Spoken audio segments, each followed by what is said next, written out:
네, 안녕하십니까. 저는 오늘 세션에 처음 시작 사회를 맡은 한국수력원자력의 안정환이라고 합니다.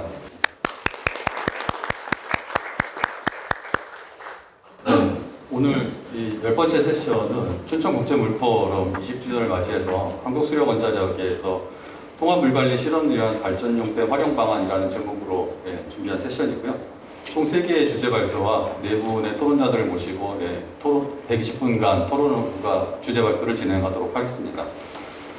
간단하게 오늘 여기 참석해 주신 분들 중에 저희 수료운영 실장을 맡고 계시는 박석현 실장님만 간단히 소개드리고 그리고 바로 시작하도록 하겠습니다.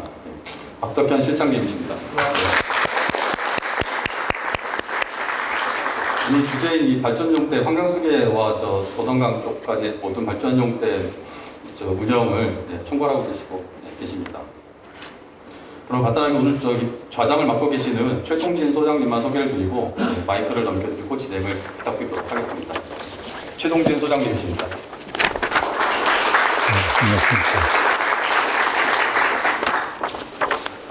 안녕하십니까. 오늘 진행을 맡은 최동진입니다. 간단하게 오늘 세션 진행에 대해서 말씀을 드리겠습니다.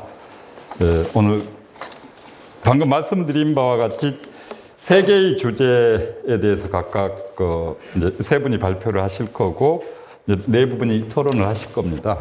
그리고 이제 발표는 한 20분 정도씩 20분 내로 하시면 될 것 같고 토론은 한 10분 내로 해주시면 될 것 같습니다. 그리고 상시적으로 마스크를 착용을 해주시고요. 근데 지금 세션 발표 내용들이 영상으로 촬영돼서 유튜브로 송출이 될 거기 때문에 나와서 발표하시는 분은 충분히 거리가 확보되어 있기 때문에 마스크를 벗고 발표하는 게 좋지 않을까 이런 생각을 합니다. 그래서 그는 이제 발표하시는 분이나 토론하시는 분이 알아서 하긴 할 거지만은 이제 그렇게 해주시면 좋겠다는 생각이 들고요.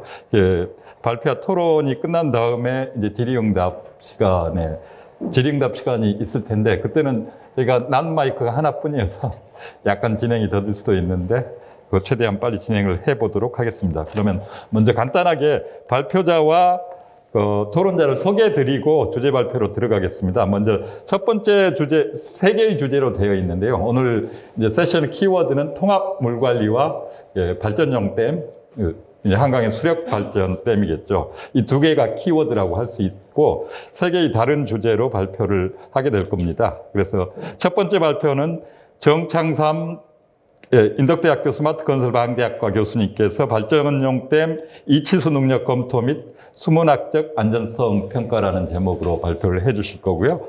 두 번째는 김진훈 한국수력원자력 차장님께서 수자원 통합운영 시스템에 대해서 이제 소개를 하고 발표를 해 주실 겁니다. 그리고 세 번째는 허우명 강원대학교 지구환경시스템공학부 교수님께서 저수지 수질 개선을 위해 천연수질 개선지를 적용한 사례에 대해서 발표를 해 주시겠습니다. 그리고 간단하게 인사를 드리시죠. 정창삼 교수님이십니다. 첫 번째 발표자이죠. 두 번째 발표자인 김진훈 차장님이십니다. 세 번째는 허우명 교수님이십니다. 그리고 4분의 토론자를 모셨는데요. 첫 번째가 강원대학교 토목공학과 교수님 김상욱 교수님이십니다. 그리고 홍익대학교 건설환경공학과 이승호 교수님 모셨습니다.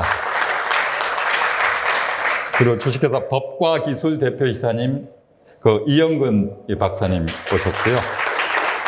마지막으로 한국수력원자력 한강수력본부 수자원관리부장님이신 김태선 부장님이십니다. 그러면 바로 첫 번째 발표로 들어가기로 하겠습니다. 첫 번째 정창삼 교수님께서 발표해 주시겠습니다. 20분 내로 해주시면 될 것 같습니다. 안녕하십니까. 저희 방금 소개받은 인덕대학교 정창삼이라고 합니다. 오늘의 주제는 아까 말씀하신 것처럼 발전용 댐 이치수 능력 검토 및 수문학적 안전성 평가가 될 것 같습니다. 오늘 발표 3분의 발표가 있는데 통합 물관리의 주제하고 아주 잘 맞는 것 같습니다. 제가 수리학적인 내용, 수문학적인 내용, 데이터적인 내용을 말씀드리고 두 번째로는 자료의 시스템적인 측면을 또 발표해 주실 것 같고요. 그다음 세 번째는 또 수질과 환경에 대한 부분이 발표되어서 세션이 아주 잘 구성되었다라고 저는 생각을 하고 있습니다. 사실 오늘 어제 물포럼 시작할 때 보니까 많은 분들이 안 계셔서 편한 마음으로 왔는데 많은 분들이 계셔서 상당히 부담이 됩니다. 자, 그럼 발표를 시작하겠습니다. 오늘 발표 순서는 크게 5부분이고요. 쉽게 생각하면 3가지 정도라고 생각하실 수 있습니다. 결국은 자료의 개선, 품질 자료 개선, 이수 능력, 치수 능력에 대한 부분을 3부분으로 나눠서 말씀을 드리도록 하겠습니다. 먼저 연구 개요인데요.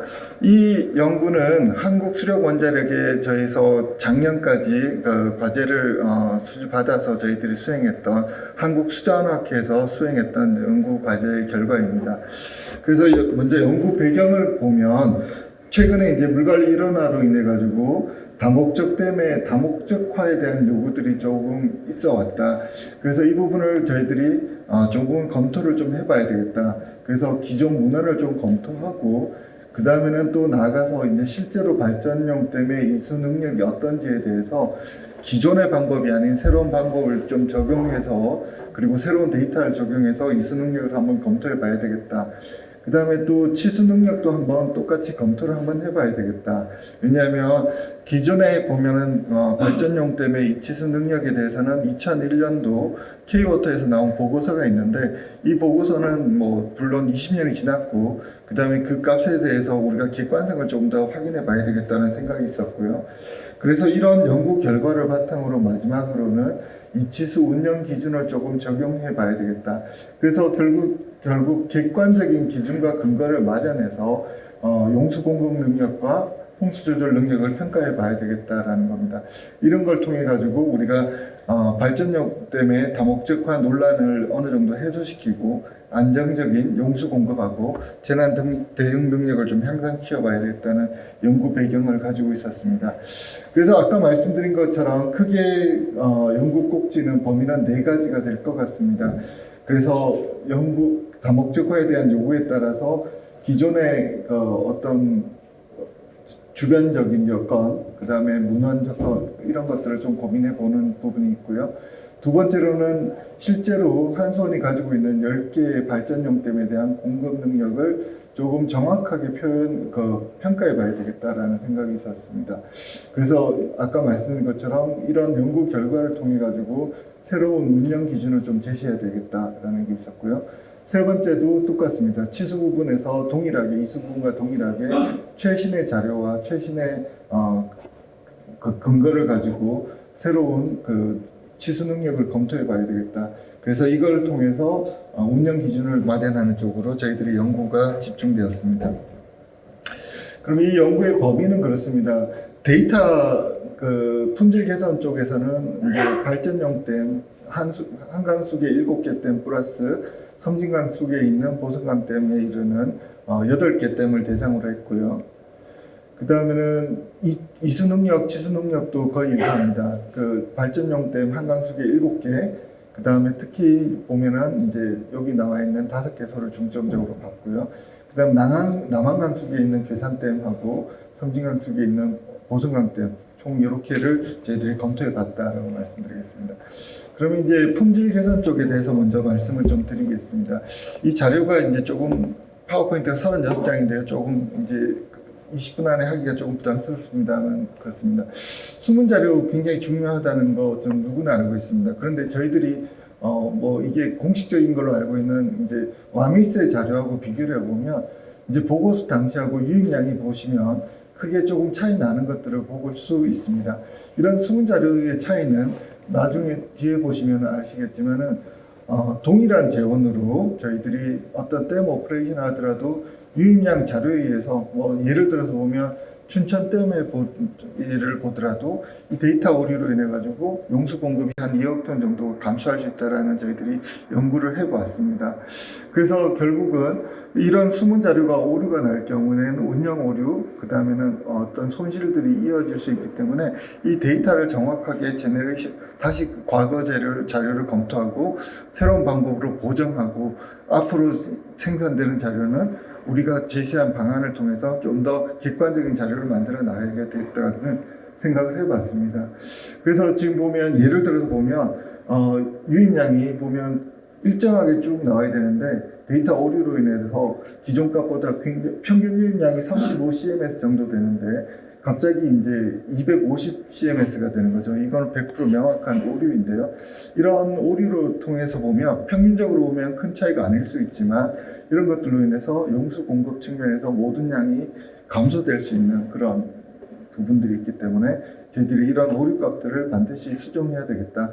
그래서 이상치가 있느냐 없느냐에 따라서 댐 오퍼레이션에서 굉장히 큰 차이를 나타낸다는 걸 보여주고 있습니다. 그래서 연구의 핵심 사항은 그렇습니다. 숨은 자료를 전부 다 기존에 있던 자료들을 전부 다 수집 조사해서 검토를 하고 그 다음에 제약 조건들을 전부 다 검토를 해서 품질을 계산하고 개선 방안을 제시하는 겁니다. 그래서 이상치가 발생했던 원인이 뭔지 이런 것들을 제시했습니다. 그리고 나아가서 이제 미래의 기후변화에 대응하는 미래의 확률적인 유입량을 산정하는 방법을 저희들이 머신러닝 기법 중에 하나인 LSTM을 이용해 가지고 미래 기간에 대한 확률론적인 유입량을 산정한 부분이 될 것 같습니다. 그래서 저희들이 크게 세 가지죠. 이수, 치수로 나눴을 때 품질 자료를 검토하는 부분, 계산하는 부분, 그 다음에는 확률론적인 유입량을 산정하는 부분, 이런 것들을 각각의 방법론을 통해 가지고 저희들이 자료 수집과 방법론을 제시해 왔습니다. 그래서 결론적으로는 문제점을 도출하고 유입량 산정 방법론을 구축해서 제안을 드렸습니다. 그리고 LSTM 기법을 이용해 가지고 향후 20년간 확률론적으로 발생 가능한 유입량을 저희들이 제시한 부분이 연구의 주된 성과라고 할 수 있습니다. 그래서 이걸 좀 더 자세히 보면 발전용 때문에 자료 수집에서의 이제 어떤 문제점들을 쭉 보면 대부분 이제 한국 수력 원자력의 댐 수위 관측기기가 수문 조작이라든가 발전기 등에 의해서 수위 변동이 충분히 많이 생기는 지점에 계측기들이 위치하고 있다라는 걸 파악했고요. 그래서 이런 것들을 어느 정도 이런 에러들을 우리가 줄여 나갈 수 있는 방법론을 우리가 물리적으로 또는 확률론적으로 통계적으로 좀 방법을 제시했던 사례입니다. 그래서 저희들이 보면 숨은 자료 품질 저하의 요인으로서 저수위 오측이라든가 산정식의 오류, 방류량의 오기, 그 다음에 풍파, 발전 방류에 의한 오실레이션, 시간 간격 이런 것들을 저희들이 검토를 했습니다. 그래서 저희들이 결국은 여기 보시는 것과 같은 숨은 자료 품질 방안을 제시했고요. 그래서 결론적으로 실시간 5초나 10초 단위의 저수위 자료를 계산하고 실시간으로 유입량을 계산하는 방안을 제시해드렸다라고 말씀드리겠습니다. 그 다음에는 이제 확률론적인 유입량 예측은 아까 말씀드린 것처럼 LSTM 기법을 이용해 가지고 저희들이 나타나 있는 학습 과정 6가지의 학습 과정을 이용해 가지고요. 저희들이 유입량 산정을 해 왔습니다. 그래서 이 연구에 대한 이제 숨은 자료 분야에서의 소결을 말씀드리면 이제 저희들이 기존의 한수원 발전용 때문에 어떤 자료들을 전부 다 조사하고 분석해서 그래서 문제점을 도출해서 새로운 유입량 산정 방안을 제출해 드렸다. 그 다음에는 이제 이런 것들이 결국은 이치수 능력을 저희 연구는 이런 계산된 데이터로 전부 다 연구가 수행됐기 때문에 저희들이 이수 능력, 치수 능력이 어느 정도 객관성을 가지고 있다라고 생각을 하고 있습니다. 그래서 아까 말씀드린 LSTM 확률론적인 유입량이라든가 이런 것들을 통해 가지고 숨은 자료를 어느 정도 다 좀 검증하고 계산해 나왔다는 게 저희의 첫 번째 연구 결과가 될 것 같습니다. 두 번째는 이수 능력에 대해서 말씀을 드리겠습니다. 이수 능력을 검토하기 위해서 저희들이 사용된 자료는 기존에는 보면 2001년도 보고서는 보면 예전에 이제 설계 당시의 자료를 이용했는데요. 저희들은 비교적 최근의 자료들 수위 저류 용량이라든가 수위 면적이라든가 이런 비교적 최근의 자료를 가지고 연구를 진행했습니다. 그래서 보면 이제 자기 유입량을 저희들이 이런 최근에 자료를 가지고 해보면 2001년도 K워터 보고서에 대비 저희들이 보면 자기 유입량이 어느 정도 화천, 춘천, 의암의 경우는 자기 유입량이 감소했다. 그 다음에는 또 보면 의외로 또 청평, 팔당, 괴산의 경우는 자기 유입량이 어느 정도 증가됐다. 그래서 2001년도 보고서하고는 틀리게 실제 현상들을 어느 정도 제시하고 있다라고 저희들은 생각하고 있습니다.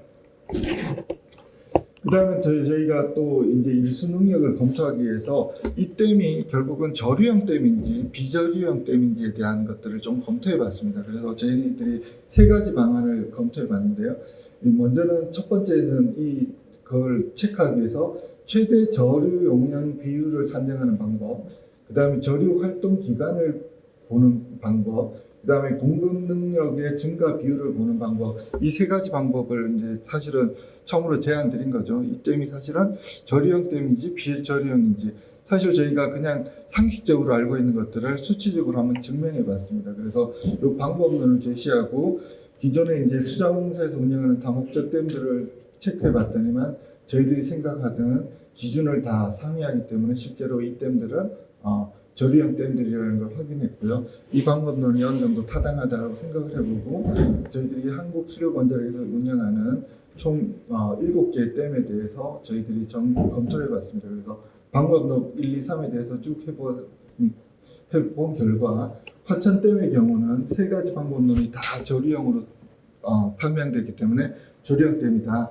그 다음에 춘천댐이나 아니면은 괴산댐의 경우는 방법론 3에서만 저류형으로 나왔지만 나머지 2개 방법론이 다 이제 비저류형으로 되기 때문에 저희들이 나머지 한국수력원자력에서 우리가 플로스로 댐이라고 우리가 생각하는 댐들은 비저류형 댐이라는 것들이 학술적으로 검증되었다라고 저희들은 생각하고 있습니다. 그래서 이제 쭉 용수 공급 능력을 이제 쭉 보니까 화천댐의 용수 공급 능력이 감소한 게 가장 좀 어떻게 보면 특징적인 거였습니다.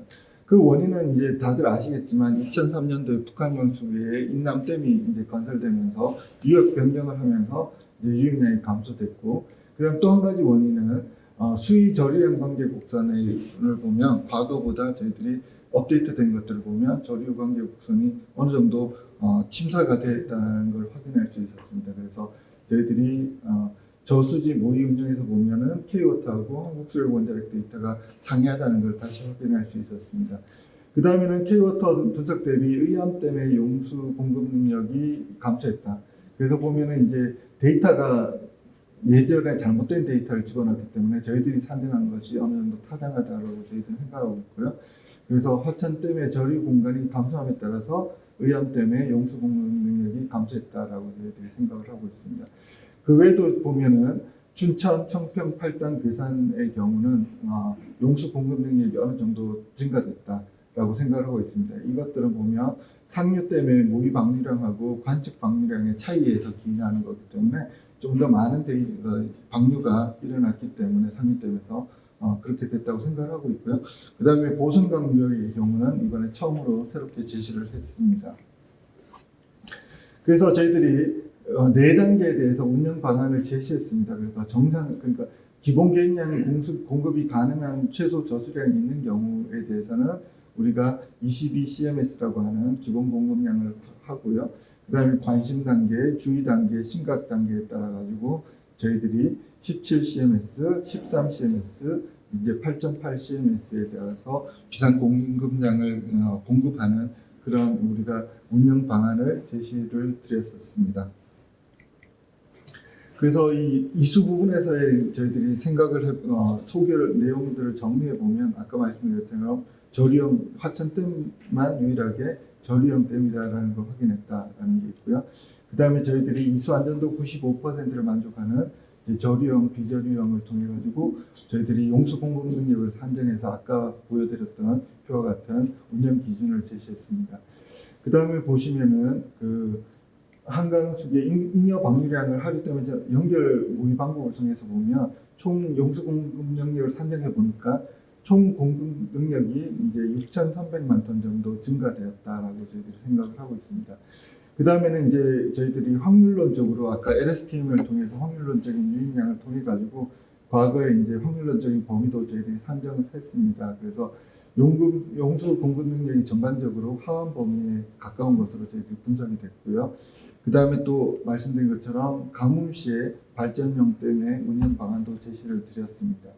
그래서 저희들이 이것들을 검증하기 위해서 14년, 17년의 가뭄 사례를 통해 가지고 우리가 동기간 운영 실적, 그 다음에 이번에 제시된 가뭄 운영 방안, 그 다음에 신규 화천댐의 운영 곡선이라든가 운영 방안 세 가지들을 전부 다 비교해 봤습니다. 비교해서 제안된 운영 방안은 결국 이제 팔당댐의 책임 방류량을 어느 정도 충족하고 있었다. 그다음에 화천댐의 저수량을 유지하고 수력 발전의 안정성 측면에서 어느 정도 개선된 효과를 보이고 있었다는 것을 검증할 수 있었습니다. 이제 치수 부분에 대해서 말씀드리겠습니다. 치수 부분은 아까 말씀드렸던 한강 수계의 6개 댐, 그다음 섬진강 수계에 대해서 한 댐에 대해서 했습니다. 그동안 보면 2001년도에 보고서 K워터 보고서 이후에 보면 확률 강우량 및 홍수량 산정 지침이 이제 개선됐습니다. 개선됐고 그다음에 또 보면은 이제 2019년까지 최근에 이제 강수량까지 이제 강우 사상을 좀 더 업데이트를 해서 저희들이 치수 능력을 검토했고요. 그다음에 유역의 크기에 따라 댐별로 유역 크기에 따라서 24시간에서 7시간, 20시간 사이에 대해서 우리가 첨도 홍수량을 고려해서 임기의 지속 시간까지 고려해서 첨도 홍수량을 분석했습니다. 그리고 뭐 물론 표준 유역을 주역으로 소역을 구분했고요. 그래도 또 상류 댐의 방류량을 같이 고려해 봤습니다. 그래서 댐별 수문량 치수 능력을 산정해 본 결과 보면 화천댐, 춘천댐, 의암댐은 홍수량이 한 1%에서부터 4%가량 증가됐고요. 그 다음 청평댐과 팔당댐은 저희들이 보면 치수 능력이 1%에서 한 9% 정도 홍수량이 조금 감소했다라는 걸 확인했고요. 괴산댐은 저희들이 볼 때는 한 4% 정도의 홍수량이 증가했다. 그다음 보성강댐은 한 10% 정도 증가됐다라는 결론을 얻었습니다. 그래서 보면 이제 저류형 댐으로 구분되는 화천댐의 이제 경우는 한 10% 정도를 저류시켜서 첨도 홍수량을 어느 정도 저류할 수 있다라는 걸 이제 확인했고요.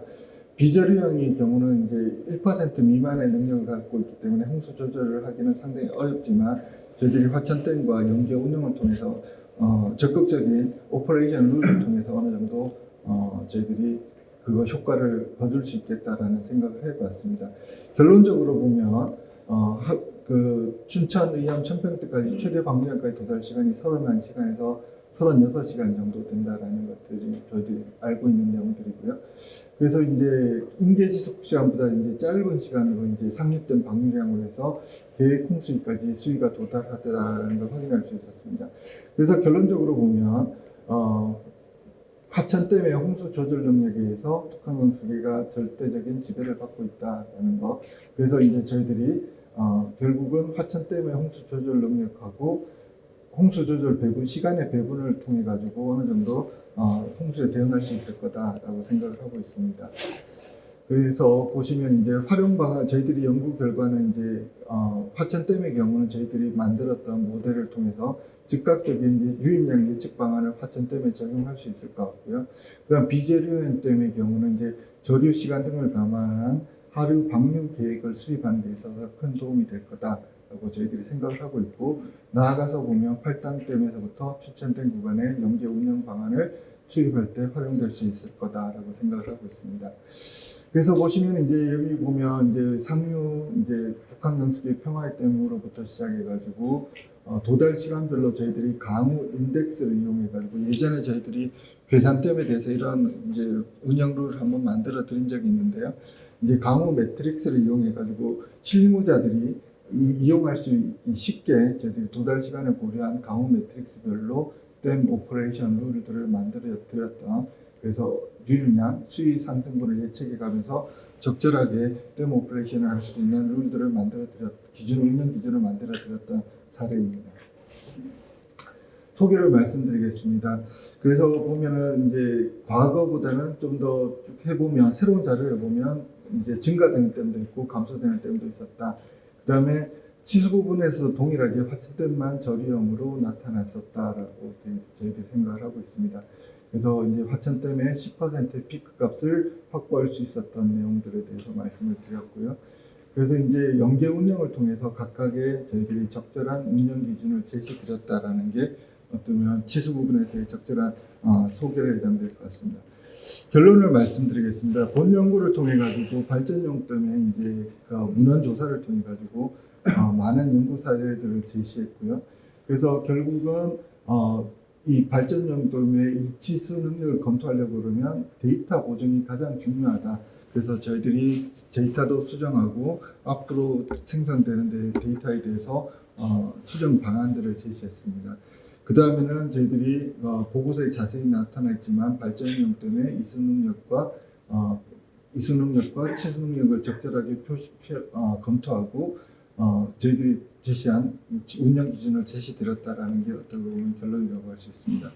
마지막으로 이제 제안을 말씀드리겠습니다. 결국은 이제 댐 오퍼레이션에서의 가장 중요한 것은 이제 정확한 수문 자료의 취득과 활용이 있다. 그래서 이제 저희들이 보면 두 번째 발표가 되는 와이어스의 구축과 운영은 굉장히 고무적이다. 이제 저희들이 이제 한수원도 이제 정말로 첨단의 이제 댐 오퍼레이션을 할 수 있는 기반을 구축했다라는 걸 저희들이 확인할 수 있었습니다. 그래서 이제 이런 것들이 나아가서 이제 발전용 때문에 세계적 수준의 발전용 때문에 운영 오퍼레이션의 표준이 될 거라고 저희들이 생각하고 있습니다.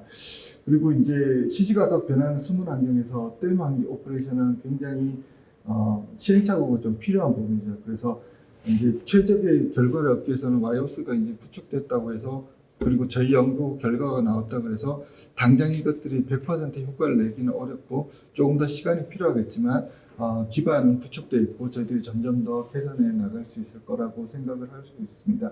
그래서 저희 연구 결과들이 이제 향후 운영되는 와이어스 시스템에서 품질 자료라든가 이 치수 능력 운영 오퍼레이션 룰들이 적극적으로 이제 받아들여져서 한수원의 발전용 때문에 운영에 있어서 큰 개선이 이루어지기를 기대하고 있습니다. 여기까지 발표를 마치겠습니다. 감사합니다.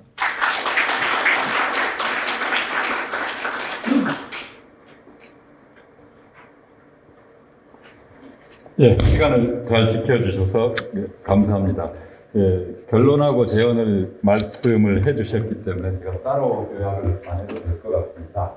예, 우리나라 인구의 절반 이상이 살고 있는 한강 지역에는 제일 많은 댐이 우리나라에서 가장 많은 댐들이 있습니다. 그리고 댐은 주 목적에 따라서 다목적 댐, 발전 전용 댐, 영수 공급 전용 댐 이런 댐들이 있는데 통합물 관리 시대를 맞아서 이 각각 주목적이 있지만 다른 댐들이 서로 연계되어 있고 통합되어 있기 때문에 발전용 댐이라고 해서 그 발전 기능만 하는 게 아니고 이수 기능, 영수 공급 기능, 치수 기능을 다 하고 있습니다.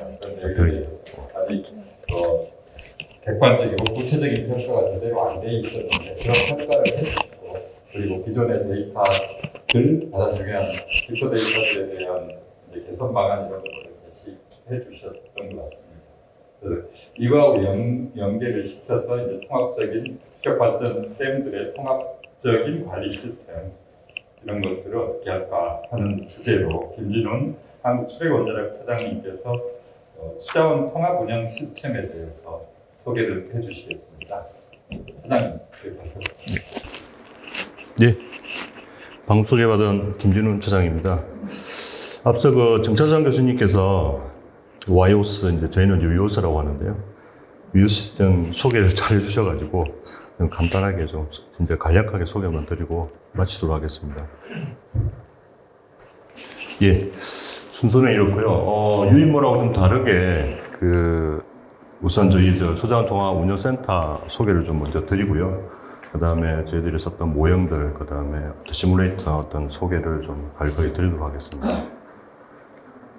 수자원 통합 운영센터는 아까 전장 교수 말씀하신 것과 같이 저희들이 이제 발전 전용댐에서 이제 일단 다목적 활용이라든지 용수 공급 기능, 그 다음에 수질 관리 모니터링 이런 부분들을 포함해서 실제 본 세션의 그 주제와 좀 어울리게 통합 물 관리를 위해서 좀 구축하고 있는 시스템이라고 보시면 될 것 같습니다. 그래서 지금 구축 완료가 됐고요. 저희가 지금 한 2년간 지금 시범 운영 개념에서 지금 운영 중에 있는데, 금년에 때마침 또 홍수기 때 비가 좀 많이 와서 좀 효과가 아주 활용도가 높았던 시스템입니다. 저희 위오스나 WIOC라고 하는데, 소장통합운영센터는 연역은 예전에 86년대 타다 시스템부터 시작해서요. 그 다음에 파루스 시스템이 도입되고, 그게 이제 좀 최신화, 고도화돼서 위오스 시스템이 구축됐다고 보시면 될 것 같습니다. 그리고, 밑에 임무로는 전력 생산, 전력사니까 전력 생산이 주 목적이겠죠. 그 다음에 홍수 조절, 용수 공급, 좀 미진한 좀 부족한 부분이 있지만은 수질 모니터링도 같이 좀 포함이 되어 있습니다. 일단 건물을 먼저 지었습니다. 그래서 또 이거 WIOC라고 이제 명시하고 있는데, 연면적은 한 430평 정도 됩니다. 그래서 지하 1층 구조를 가지고 있고요. 본 통합운영센터 운영사업판을 또 한 20m, 세로 4m 규모로 제작을 해서 저희들이 위오스 시스템에서 구축한 어떤 정보들을 이 사업판을 통해서 표출하도록 그렇게 하고 있고, 24시간 교대 근무자들이 이걸 활용해서 발전 업무나 그 다음에 물관리 업무를 수행을 하고 있습니다. 대표적으로 발전하는 실시간 모니터링 화면입니다. 그래서 전국 단위로 해서 이제 좀 저희 수력 발전 댐에 대해서 정보를 좀 표출하고 있고요. 상세하게 들어가면은 양수, 그 다음에 다른 수력 원자력 자료까지 다 포함을 하고 있습니다. 이거는 이제 물 관리를 위한 댐 및 주요 하천 실시간 모니터링 화면입니다. 그래서 한강 수계만 지금 표시가 되어 있는데, 실제로 지류 유입량이라든지 수위, 댐 저수위 정보, 댐 유입량 정보, 방류량 정보, 발정량까지 다 포함을 하고 있습니다. 이거는 저희들이 손님들이 오시면 이 계략도를 좀 보여드리면서, 저희가 아시겠지만 섬진강 수해까지 7호 발전소, 보성강 댐까지 운영을 하고 있습니다. 그래서 이러한 모식들을 통해서 지금 이렇게 물이 들어오고 나가고 있다, 이런 걸 좀 정보를 표출을 하고 있습니다.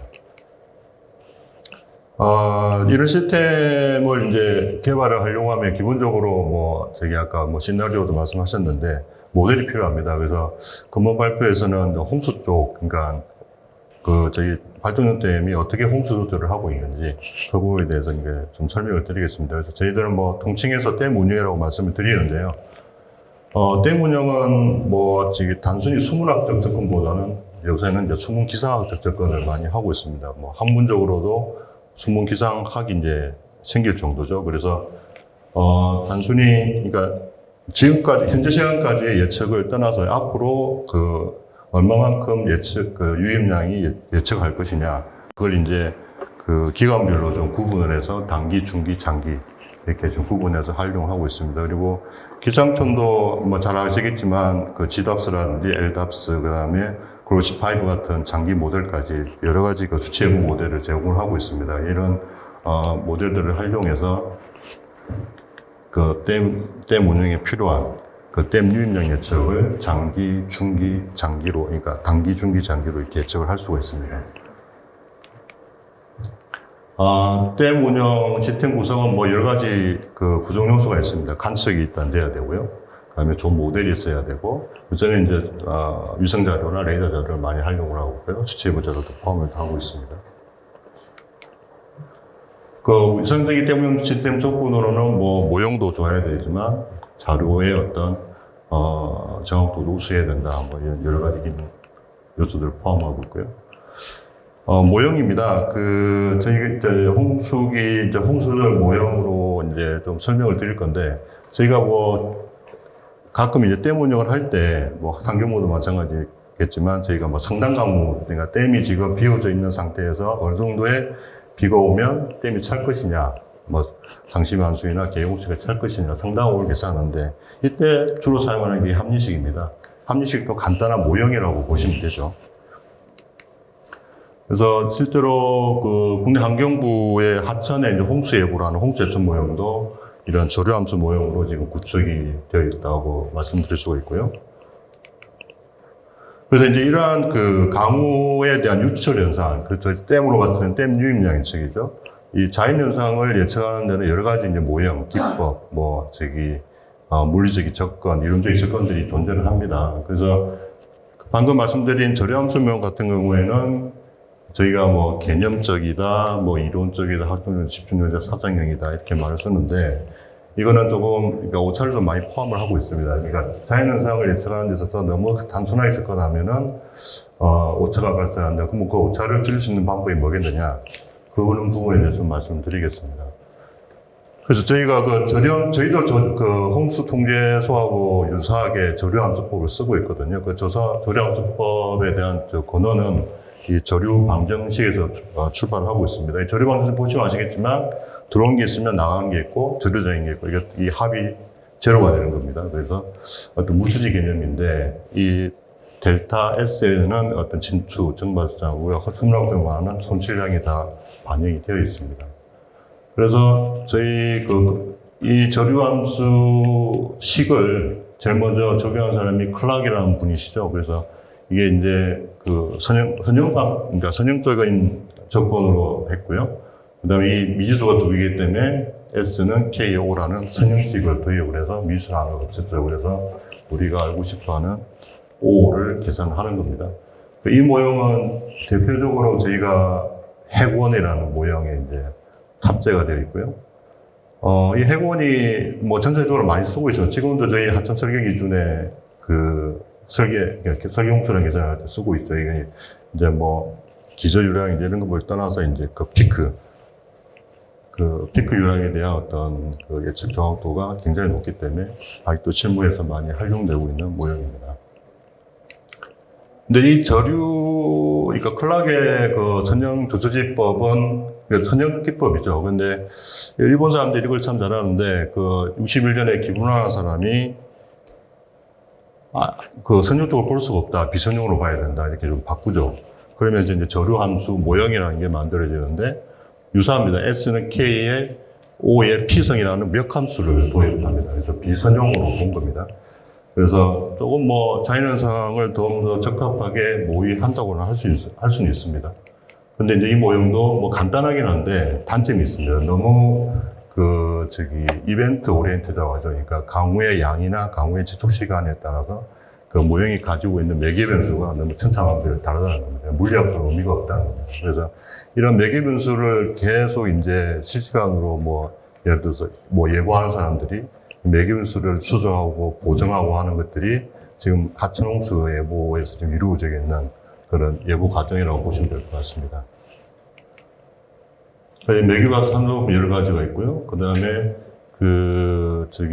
조류함수법에서 이제 어떤 유효량, 지표출량을 어떻게 계산하는 건지, 그 다음에 이런 지표출량을 계산할 때 매개 변수의 민감도는 이 정도의 어떤 베리에이션을 가지고 있습니다. 유형 유출 모형이고요. 마찬가지로 이 매개 변수에 대한 어떤 베리에이션을 이렇게 가지고 있고요. 하도 유출 모형도 마찬가지입니다. 그래서 매개 변수 수정 범위를 물리적 범위와 유형 유출 이렇게 어떤 가이드라인이 있긴 한데, 특히 최적화 들어가게 되고 그러면 진짜 엉뚱한 값들이 나올 수도 있죠.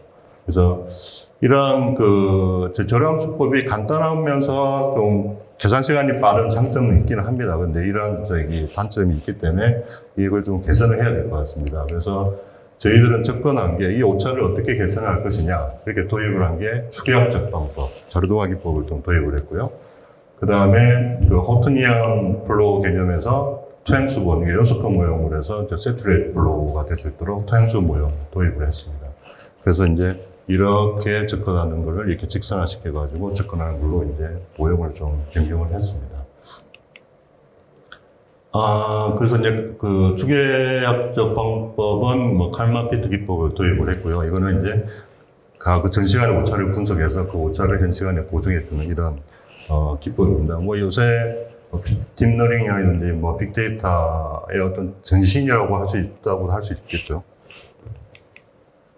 토양 수분을 이렇게 토양층을 나누어 가지고 모의할 수 있는 좀 간단한 기법을 도입을 했습니다. 이렇게 이제 도입을 해서 저희가 그 홍수기, 그러니까 아까 보셨던 위오스 화면 중에 그 대표적인 기능이 세 가지가 있는데요. 그 다음에 그 정보 표출이, 그 다음에 저희 시뮬레이터, 그 다음에 그 자료의 품질 관리 시스템이 크게 세 가지로 나누고 있습니다. 그래서 시뮬레이터에 대해서 좀 설명을 드리면 첫 화면이 이렇습니다. 저희가 환경보호 레이더 자료를 끌고 와서 같이 표출을 하고 있고요.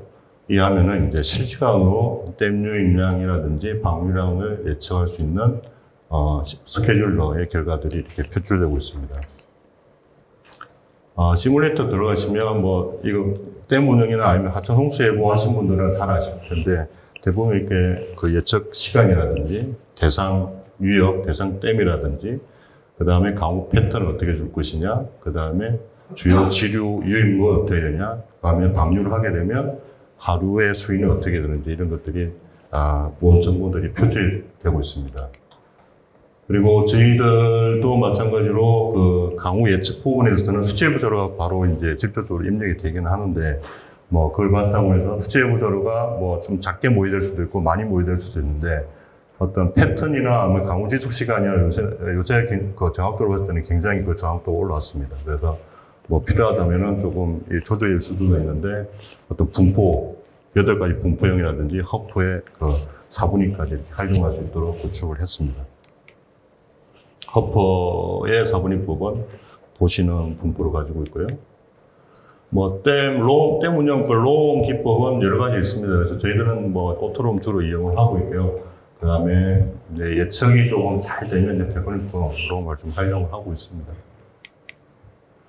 이거는 이제 보성강댐의 이제 결과를 좀 보여드리는 건데, 여러 가지 결과들이 있는데, 그냥 보성강댐을 보여드리는 게 저희가 보성강댐 운영을 좀 하고 있다, 홍보를 좀 드리려고, 하고 있습니다. 그래서, 그 모형 결과는 뭐 현재 시간 대비해서 저희가 72초간을 막 돌립니다. 이때 이제 자료동화 기법이 돌아가고요. 그러니까 미래 이제, LDAPS나 GDAPS 강수 예측 자료를 쭉 이제, 입력을 해서 미래 72시간, 그 다음에 향후 8일까지도 예측이 가능합니다. 그래서 유입량, 저수위, 그 다음에 방류가 필요하면은 오토론 같은 경우에는 제한 수위를 걸어 놓으면 방류를 이렇게 자동으로 이렇게 예측하도록 이렇게 구성이 되어 있습니다. 매기분수 부분인데요. 뭐 고정 매기분수도 있고 이렇게 다시 그 저렴수 모형 매기분수 존재를 합니다. 그 샘플을 보여드리는 거고. 근데 이제 한강수위 같은 경우에는 뭐 다들 아시겠지만 캐스케이드 형식으로 이제 계단식으로 쭉 댐들이 이제 상류로부터 위치해 있습니다. 그래서 저희가 인남댐에 혹시 이제 방류를 무단 방류를 하게 되면 그 방류량이 뭐 정확하지는 않겠지만 오작교에서 잡아서 그 평화의댐에 주입을 시키고요. 평화의댐부터 제일 하루 있는 그 8단대까지 쭉 예측할 수 있는 그런 구조를 가지고 있습니다. 예, 제가 오늘 준비한 답변은 여기까지입니다.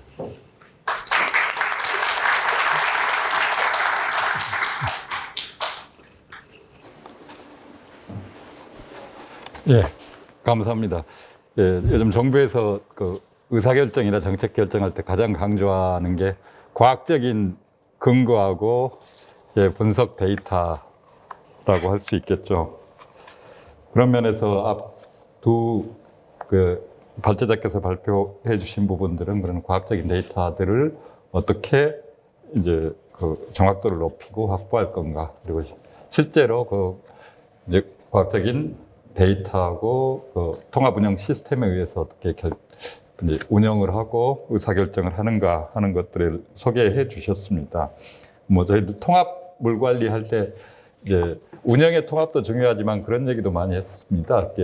물 관련 정보와 데이터의 통합 관리 이런 얘기를 많이 했는데 지금 이제 국가 차원에서는 와미스라는 그 수자원 통합 관리 시스템이 있는데 정차는 이런 위오스 시스템에 의해서 나온 이제 객관적인 데이터들 이런 것들이 전체적으로 유역 전체 이제 다른 데이터들하고 통합해서 관리되고 운영돼야 되는 것도 하나의 앞으로의 과제가 아닌가 이런 생각도 들었습니다. 그리고 통합 관리에서 또 가장 중요한 부분들이 수질 문제라고 할 수 있겠죠. 그래서 마지막 발표자께서는 저수 수질 개선을 위한 천연 수질 개선제 적용 사례를 발표해 주시겠습니다. 강원대학교 지구환경시스템공학과 허우명 교수님입니다. 박수로 맞아주시면 감사하겠습니다.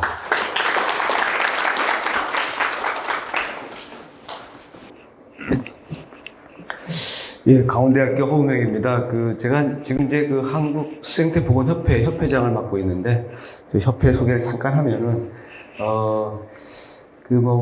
저희 협회가 하는 일들은 이제 여러 가지 하천 호수 관련된 수생태 보건이라든가 수생태 관련된 기술 소개 이런 것들을 하고 있는 그런 협회라고 보시면 되고요.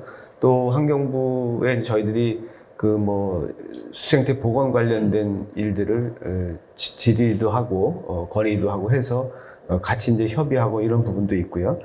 그러다 보니까 이제 저희 협회에 가입되어 있는 이제 여러 가지 기술을 갖고 있는 회사들이 있습니다. 그래서 이제 그런 기술들을 저희들이 소개도 하고 이런 일들을 하고 있습니다.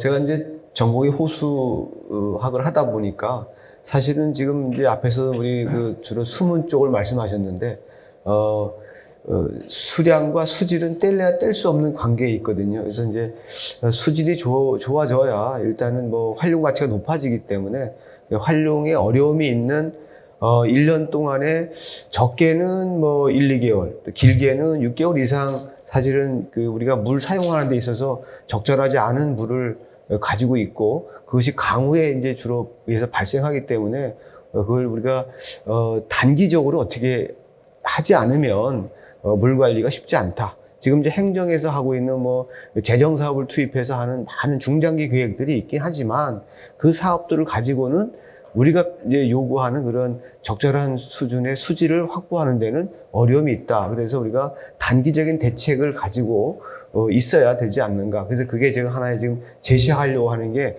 단기적으로 우리가 필요한 수질을 확보하고 활용할 수 있게 하고자 하는 그런 부분이 되겠습니다. 양이 많은데 간단하게 그냥 소개하도록 하겠습니다. 연구 이제 배경은 이렇게 이제 우리가 강우가 오고 나면 또 해가 뜨고 일기가 좋아지고 기온이 올라가면 당연히 녹조가 뜨거든요. 이것이 이제 우리가 물을 적절하게 활용하는 데 있어서 큰 부정적인 이미지로 다가오고 있고요. 또 때로는 독소 문제도 나오고 있기 때문에 이것이 짧게는 1, 2개월, 길게는 5, 6개월 이상 가는 그런 상황이 벌어지고 있다 보니까 수질 관리에 이제 한계가 있는 거죠. 또 때로는 이제 흙탕물로 인한 그런 문제들도 있고요. 그래서 다양한 형태의 수질 오염으로 인해 가지고 우리가 물을 사용하는 데 있어서 어려움을 겪고 있다 하는 부분이고요. 이건 이제 어느 도시의 하수 방류인데요. 이게 정상적으로 나올 때 이렇게 나오는데요. 비가 오면 이렇게 이제 처리가 안 되고 나오게 되죠. 왜냐하면 물량이 늘어나니까 바이패스 시키니까. 그래서 비가 오면은 전국이 전부 다 이 비점 오염 물질로 하천 호수에 많은 양의 오염 부하량이 들어오고 있다. 그러면 댐을 운영하는 측면에서는 유역 관리가 안 되는 상황에서 댐을 관리한다는 게 쉽지 않거든요. 댐은 정상적으로 활용해야 되고 그 물을 가지고 뭔가 이용을 해야 되는데 상당히 부정적인 이미지를 갖고 있다. 그러다 보니까 이제 현 시스템으로 보면 하천 호수 부용량은 피할 수 없고 그걸 이제 어떻게 지금 개선할 것이냐 하는 문제가 이제 현실로 다가오는데 많은 방법들, 물리적인 방법들, 미생물학적인 그런 생물학적인 방법들이 있지만 이 시간이 많이 들어가고요. 그 효과가 크지 않은 단점이 있고 그래서 한 번에 단기적으로 많은 양을 처리하기에는 적절한 것이 이런 화학적인 방법인데 일반 케미칼 응집제를 쓰는 거는 이제 자연 수계에는 어려우니까 천연 응집제를 쓰는 것이 가장 효과적이다 이렇게 생각을 하고요. 그런 측면에서 이제 준비를 했고 저희가 소개하려고 하는 건 이제 제올라이트 기반의 그런 천연 이제 수처리제를 소개하려고 합니다. 이렇게 논문도 많이 나와 있고요. 루미나이트라고 하는 건데 이거는 이제 제올라이트 기반의 이제 기술을 가지고 만든 이건 이제 루미나이트는 상품면. 실질적으로 이제 제올라이트가 광물 이름이고요. 그래서 상당히 이제 수질 개선에는 도움이 되고요. 다양한 용도로 이제 이렇게 활용도 가능하고요. 이렇게 뭐 바이오 블록 같은 것도 이제 생산에 쓸 수 있는 그런 상황이고, 요즘 최근에는 이제 생태 블록이라 해가지고 물에 놓으면은 서서히 이제 녹아 나가는 것도 있습니다. 그래서 흐르는 물에 놓는 것도 있고, 그냥 호수 같이 이렇게 이제 저류지에 넣어 놓으면은 냄새도 제거되고 이제 악취 제거 뭐 다 수정되는 것도 있습니다. 이게 이제 광산 소개하는 거고요. 실제 이제 그 제올라이트 이제 이런 것들을 갖다가 킬른해서 이제 작업을 해서 나오는 제품이기 때문에 일반 제올라이트하고 다르고요. 이제 루미나이트의 특성을 하나만 보여드리면은 바로 요거거든요. 일반적으로 이제 그 제올라이트는 이제 수처리제로다가 등록이 되어 있습니다. 그래서 실제 그 염기 치환 용량이라고 하는 여기 양이온 교환 능력이 70 이상인 것이 이제 천연 제올라이트고, 이거는 이제 수처리제를 쓸 수 있는데, 루미나이트는 이제 이게 264 정도로 높게 나오기 때문에 이제 훨씬 더 이제 다른 어떤 수처리제에 비해서 효과가 뛰어나게 나오는 거거든요. 이런 특징 때문에 이제 특허도 받고 뭐 다 했던 거고요. 이런 이제 여러 가지 그 유해 시험들 다 거쳐가지고 안정성이 이제 확보된 그런 기술이라고 보시면 되고요. 지금부터 이제 그 국외 그 이제 사례를 좀 보여드리면, 이건 이제 중국 천진시 하이어 강인데, 여기 옛날에 그 아시안 게임이 있던 지역인데, 여기 아시안 게임 하기 위해서는 이제 물이 맑아야 되고 뭐 여러 가지 이제 수상 그런 이제 스포츠가 있으니까, 근데 하다 안 돼가지고 결국 루미나이트 갖고 이제 한 그런 사례가 되고요. 성공적으로. 요건 이제 일본 오키나와에 있는 이제 이에지마인데, 여기 이제 생활하수가 나오면은 그걸 처리한 다음에 이제 산화지를 이제 만드는데, 산화지가 너무 오염이 되니까 이제 이걸 처리해가지고 이렇게 했더니 민물개가 나오더라, 이제 그런 얘기고요. 중국 신장 위구르 지역에 그 타클라마칸 사막이 있는데, 거기에 오아시스 같은 이제 그 저류지가 있는 큰 이제 저수지가 있는데, 여기에 주변에 산업 폐수, 이제 공단 폐수들이 많이 이제 들어오다 보니까 완전히 오염돼가지고 이거를 이제 처리를 해가지고 이제 깨끗하게 한 사례가 되고요. 이게 그런 사례가 되겠습니다. 요거는 이제 그 이창시에 있는 이제 그 식수 전용 댐인데, 이게 상당히 규모가 큽니다. 6,800만 톤 되는 그런 댐인데, 이 위에 있는 지금 이 지역이 뭐냐면은 저 광산이 있어가지고 그러니까 그 인광석이 있는 지역이라서 상당히 그 인농도가 높게 들어오다 보니까 이렇게 이제 처리 전에 이렇게 높았고, 처리한 후에 이제 정상적으로 이제 원하는 수질을 확보한 그런 사례가 되겠습니다. 요거는 이제 그 안후이성에 있는 쓰레기 매립장인데, 그 매립장에 있으면 침출수가 발생하거든요. 그러니까 중국이 아직까지 이제 환경적으로 멀었다는 게 뭐냐면, 우리는 침출수가 나오면 뭐 다 처리해서 내보내는데, 여기는 이제 크게 넓게 산화지를 만들어 놓은 거예요. 그러니까 침출수가 발생하면 다 일일이 이제 모여드는, 냄새 나고 뭐 굉장히 오염도가 높은 농도가 나오는데, 이게 산화가 되면 버리려고 했는데 빨리 산화가 안 되냐, 너무 농도가 높으니까요, 그죠? 그래서 그거 안 되니까 결국은 이거 수질 개선해가지고 이제 방류하고 다시 또 채우고 하는 그런 저류지가 되겠습니다. 요건 이제 절강성 원닝시에 있는 건데, 여기 이게 하천이에요, 하천. 이 하천인데, 여기에 그 돈사가 워낙에 이제 많다 보니까, 그 이제 시 당국에서 방법이 없으니까 여기 이렇게 가물막이를 해준 거예요, 가물막이를, 시에서. 여기다가 그러면 돈사 폐수를 버려라. 일정량 시간 되면 산화되면 그때 버리자. 이랬는데, 누가 이제 몰래, 이 붉은색은 뭐냐면, 누가 이제 몰래, 다른 폐수를, 아주 그 버리면 안 되는 그런 그 폐수를 버린 거예요, 여기다가. 그래가지고 이 폐수로 인해가지고 그 밑에 이제 그 어민들 많은 피해가 나가지고 이제 이것을 루미나이트로 처리해가지고 이제 다 없앤 그런 사례가 되겠습니다. 요거는 이제 그 후첸성 커미시에 있는 그 피역 처리장인데, 이쪽에 이제 그 커미시 쪽에 엄청난 그 피역 공장들이 있고, 우리가 말하는 뭐 여러 가지 루이비통 뭐 이런 가죽이 다 여기서 나온답니다. 근데 이제 낡고 그러다 보니까 이제 처리 방류 수질이 안 나와가지고 계속 이제 벌금 맞고 그랬는데, 그러니까 이제 우리가 다시 짓겠다. 그러면 다시 짓는 한 1년 6개월 이때는 어떻게 할 거냐? 그때 이제 루미나이트 가지고 했더니 이제 이렇게 처리 전 것을 처리하니까 이제 이렇게 농도가 좋아져가지고 새로 이제 처리장을 지은 사례가 되겠고요. 요거는 이제 일본의 이키사댐인데 식수댐인데 여기도 이제 좀 그 수질이 이렇게 안 좋아가지고 그 하류 지역에 있는 이제 폭포 지역인데 여기도 수질이 안 좋아가지고 이제 그 주민들이 좀 댐을 해체하면 어떠냐 뭐 이런 얘기들이 많이 있던 지역인데 개선 후에 이제 그 밑에 하류까지 다 좋아졌다 이런 얘기고요. 요거는 이제 일본의 상당히 상징성이 있는 지역이죠. 이제 황궁입니다. 그래서 굉장히 돈도 많이 들여가지고 수질 개선하려고 무지무지 노력한 데가 이 황궁입니다. 상징성이 있다 보니까. 그런데 어떤 기술로도 해결이 안 됐어요. 그래서 몇 년 전에 이제 루미나이트 갖고 하려고 했는데 되는 건 아는데 한국 기술이니까 안 받아준 거예요. 계속. 결국은 안 되니까 이제 작년부터 해서 지금은 굉장히 잘 되고 있어가지고 지금은 이제 일본 초등학생들이 여기는 수철이 견학을 올 정도로 이제 그런 됐고요. 동경 그 도지사가 직접 와가지고 홍보를 할 정도로 이제 인기가 있고요. 최근에는 이제 그 사우디의 그 네옴시티 건설한다 그러잖아요. 이제 170km 되는 거. 이제 미쯔비시가 이 근처에 있는데 이 기술을 계속 보고 있다가 이제 동경도하고 해가지고 이 기술을 가지고 이제 네옴시티를 가겠다. 어차피 네옴시티를 170km 만들면 먹는 물은 해수 담수해서 쓰지만 170km에 뭔가 수로도 있어야 되고 저수지도 있고 뭐 이러면 그걸 어떻게 관리할 것이냐.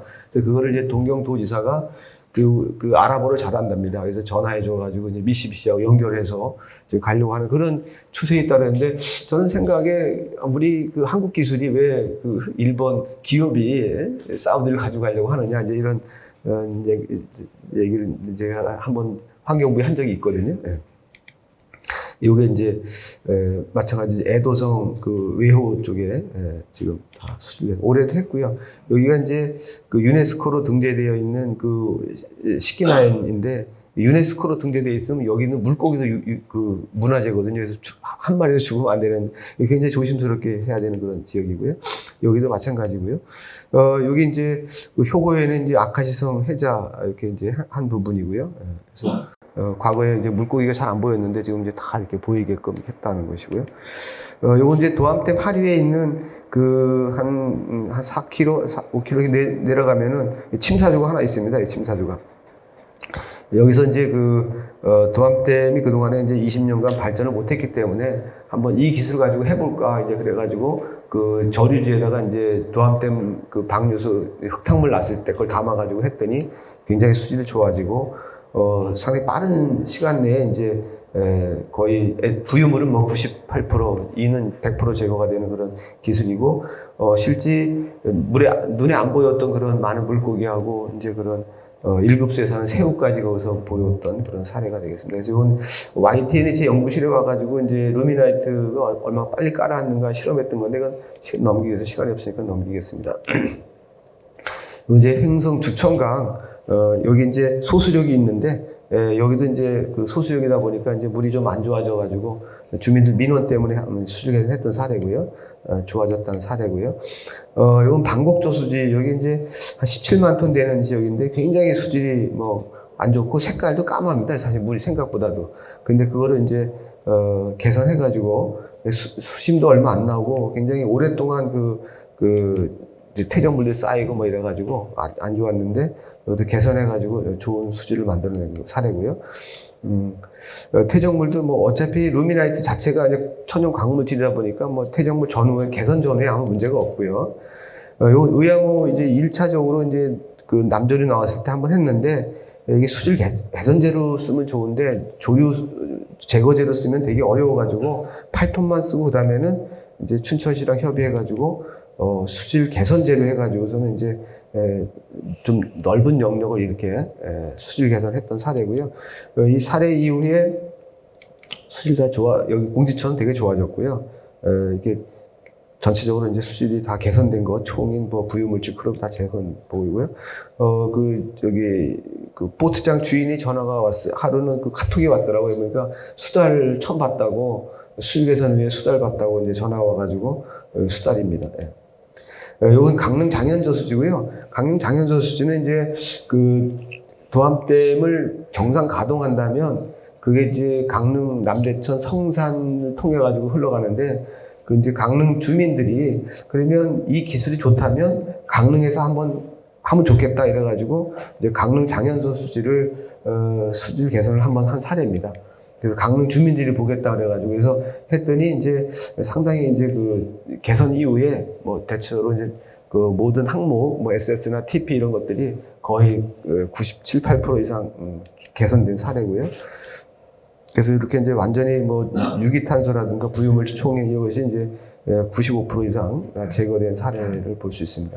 이 개선 전하고 개선 후에 이제 이렇게 사진이고요. 이 개선 전에 이제 그 모습이고요. 요건 이제 개선 후의 모습이 되겠습니다. 요거는 뭐 그 반포천의 그 하천에다 했던 사례들이고요.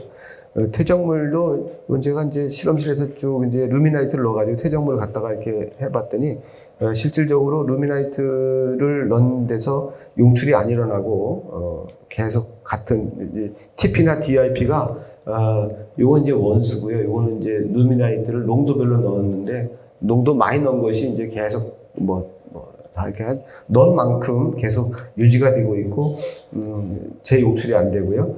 지금 요거는 도암댐 하류 침사지에서 그 하기 전에 퇴적물하고 한 후의 건데, 이제 분해가 되고 있는 그런 사례고요. 이건 중국에서 한 건데, 실제 이제 약간 줍니다. 이제 이 독일 미생물 넣은 것보다도 이제 더 이제 부피가 줄어들었고요. 그 우렁생이도 나타나고 있고요. 이것도 중국에서 직접 자기들이 한 건데 하고 났을 때하고 이제 루미나이트 넣었을 때하고 이렇게 시간 지나면 퇴적물도 조금씩 준다 이런 것들을 보여주고 있고요. 일본에서는 요거 갖고 이제 신기술 등록된 건데 이제 하기 전하고 한 후에 산화원 전이도 이제 마이너스 140에서 한 이후에 이제 플러스 58로 그다음에 이제 감열 감량도 이렇게 이제 27 정도에서 19 정도로 이렇게 감소하는 이런 연구가 되겠습니다. 결론적으로 지금 이 기술을 가지고 하면 뭐 부유물질이나 총인 우리가 그 호수에서 얘기할 수 있는 그런 그 문제들을 해결할 수 있고요. 그다음에 이제 퇴적물의 용출도 안 일어나고 이제 독성도 없고 뭐 이런 우수한 기술이라고 저는 생각이 됩니다. 이상입니다.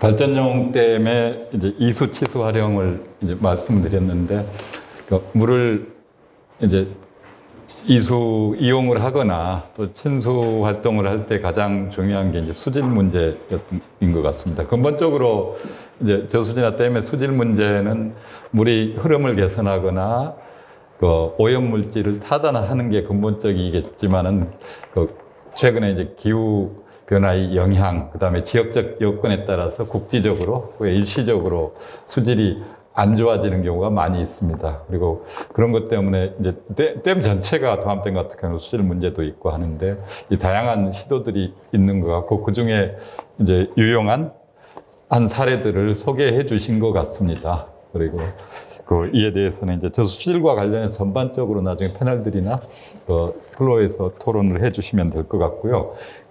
세 분 다 발표 시간을 잘 지켜서 발표를 해 주셔가지고 예정대로 잘 진행되고 있는 것 같습니다. 그래서 잠시 한 5분 동안만 이제 앞에 토론자들 자리를 정리하는 시간을 갖고 5분, 지금이 11시 2분이니까 11시 한 8분 정도에 다시 시작하는 걸로 하겠습니다. 발표자들, 그 다음에 열심히 집중해서 들어주신 청중들 모두 감사합니다. 잠시만 기다려 주시면 다시 뵙겠습니다.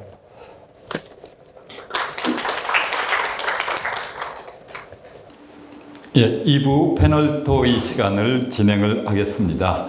세 분이 발표를 시간을 맞춰서 잘 해주셔서 충분한 이 토론 시간을 가질 수 있을 것 같습니다.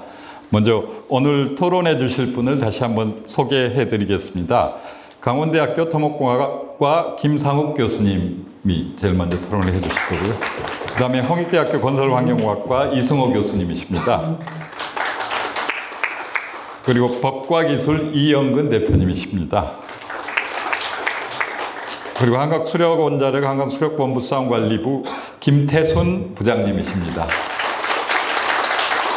토론자들께서는 한 5분 내외로 토론을 해주시고요. 네 분이 각각 토론을 마치신 후에 발제자들이 관련된 질문이나 이제 코멘트가 있으면 답변을 해주시고 그 이후에 이제 청중께서 이제 질문이나 이런 의견들이 있으면 받는 이런 순서로 진행을 할까 합니다. 토론의 순서는 인사드린 순서대로 김상욱 교수님, 이승호 교수님, 이영근 대표이사님, 김태순 부장님 이런 식으로 진행을 해도 큰 무리가 없겠죠? 예. 그러면 먼저 김상욱 교수님께 토론을 부탁드리겠습니다. 예, 안녕하십니까. 강원대학교 토목공학과 김상욱입니다. 발표해 주신 세 분 발표 잘 들었고요. 먼저 순서대로 발표 순서대로 말씀을 드릴 예정인데 과제 발표하신 거에 대해서 질문이나 이런 쪽의 이야기보다는 향후에 어떤 일들을 좀 더 하셨으면 좋겠다. 이렇게 좋은 사업들을 하시는 와중에 좀 더 한손 입장에서 어떤 부분에 있어서 좀 더 박차를 가했으면 좋겠다라는 부분에 대해서 좀 간단하게 요약해서 말씀드리도록 하겠습니다. 맨 처음에 정창삼 교수님 말씀해 주신 발전댐과 관련된 이치수 능력에 대한 부분들에 대한 발표 잘 들었습니다.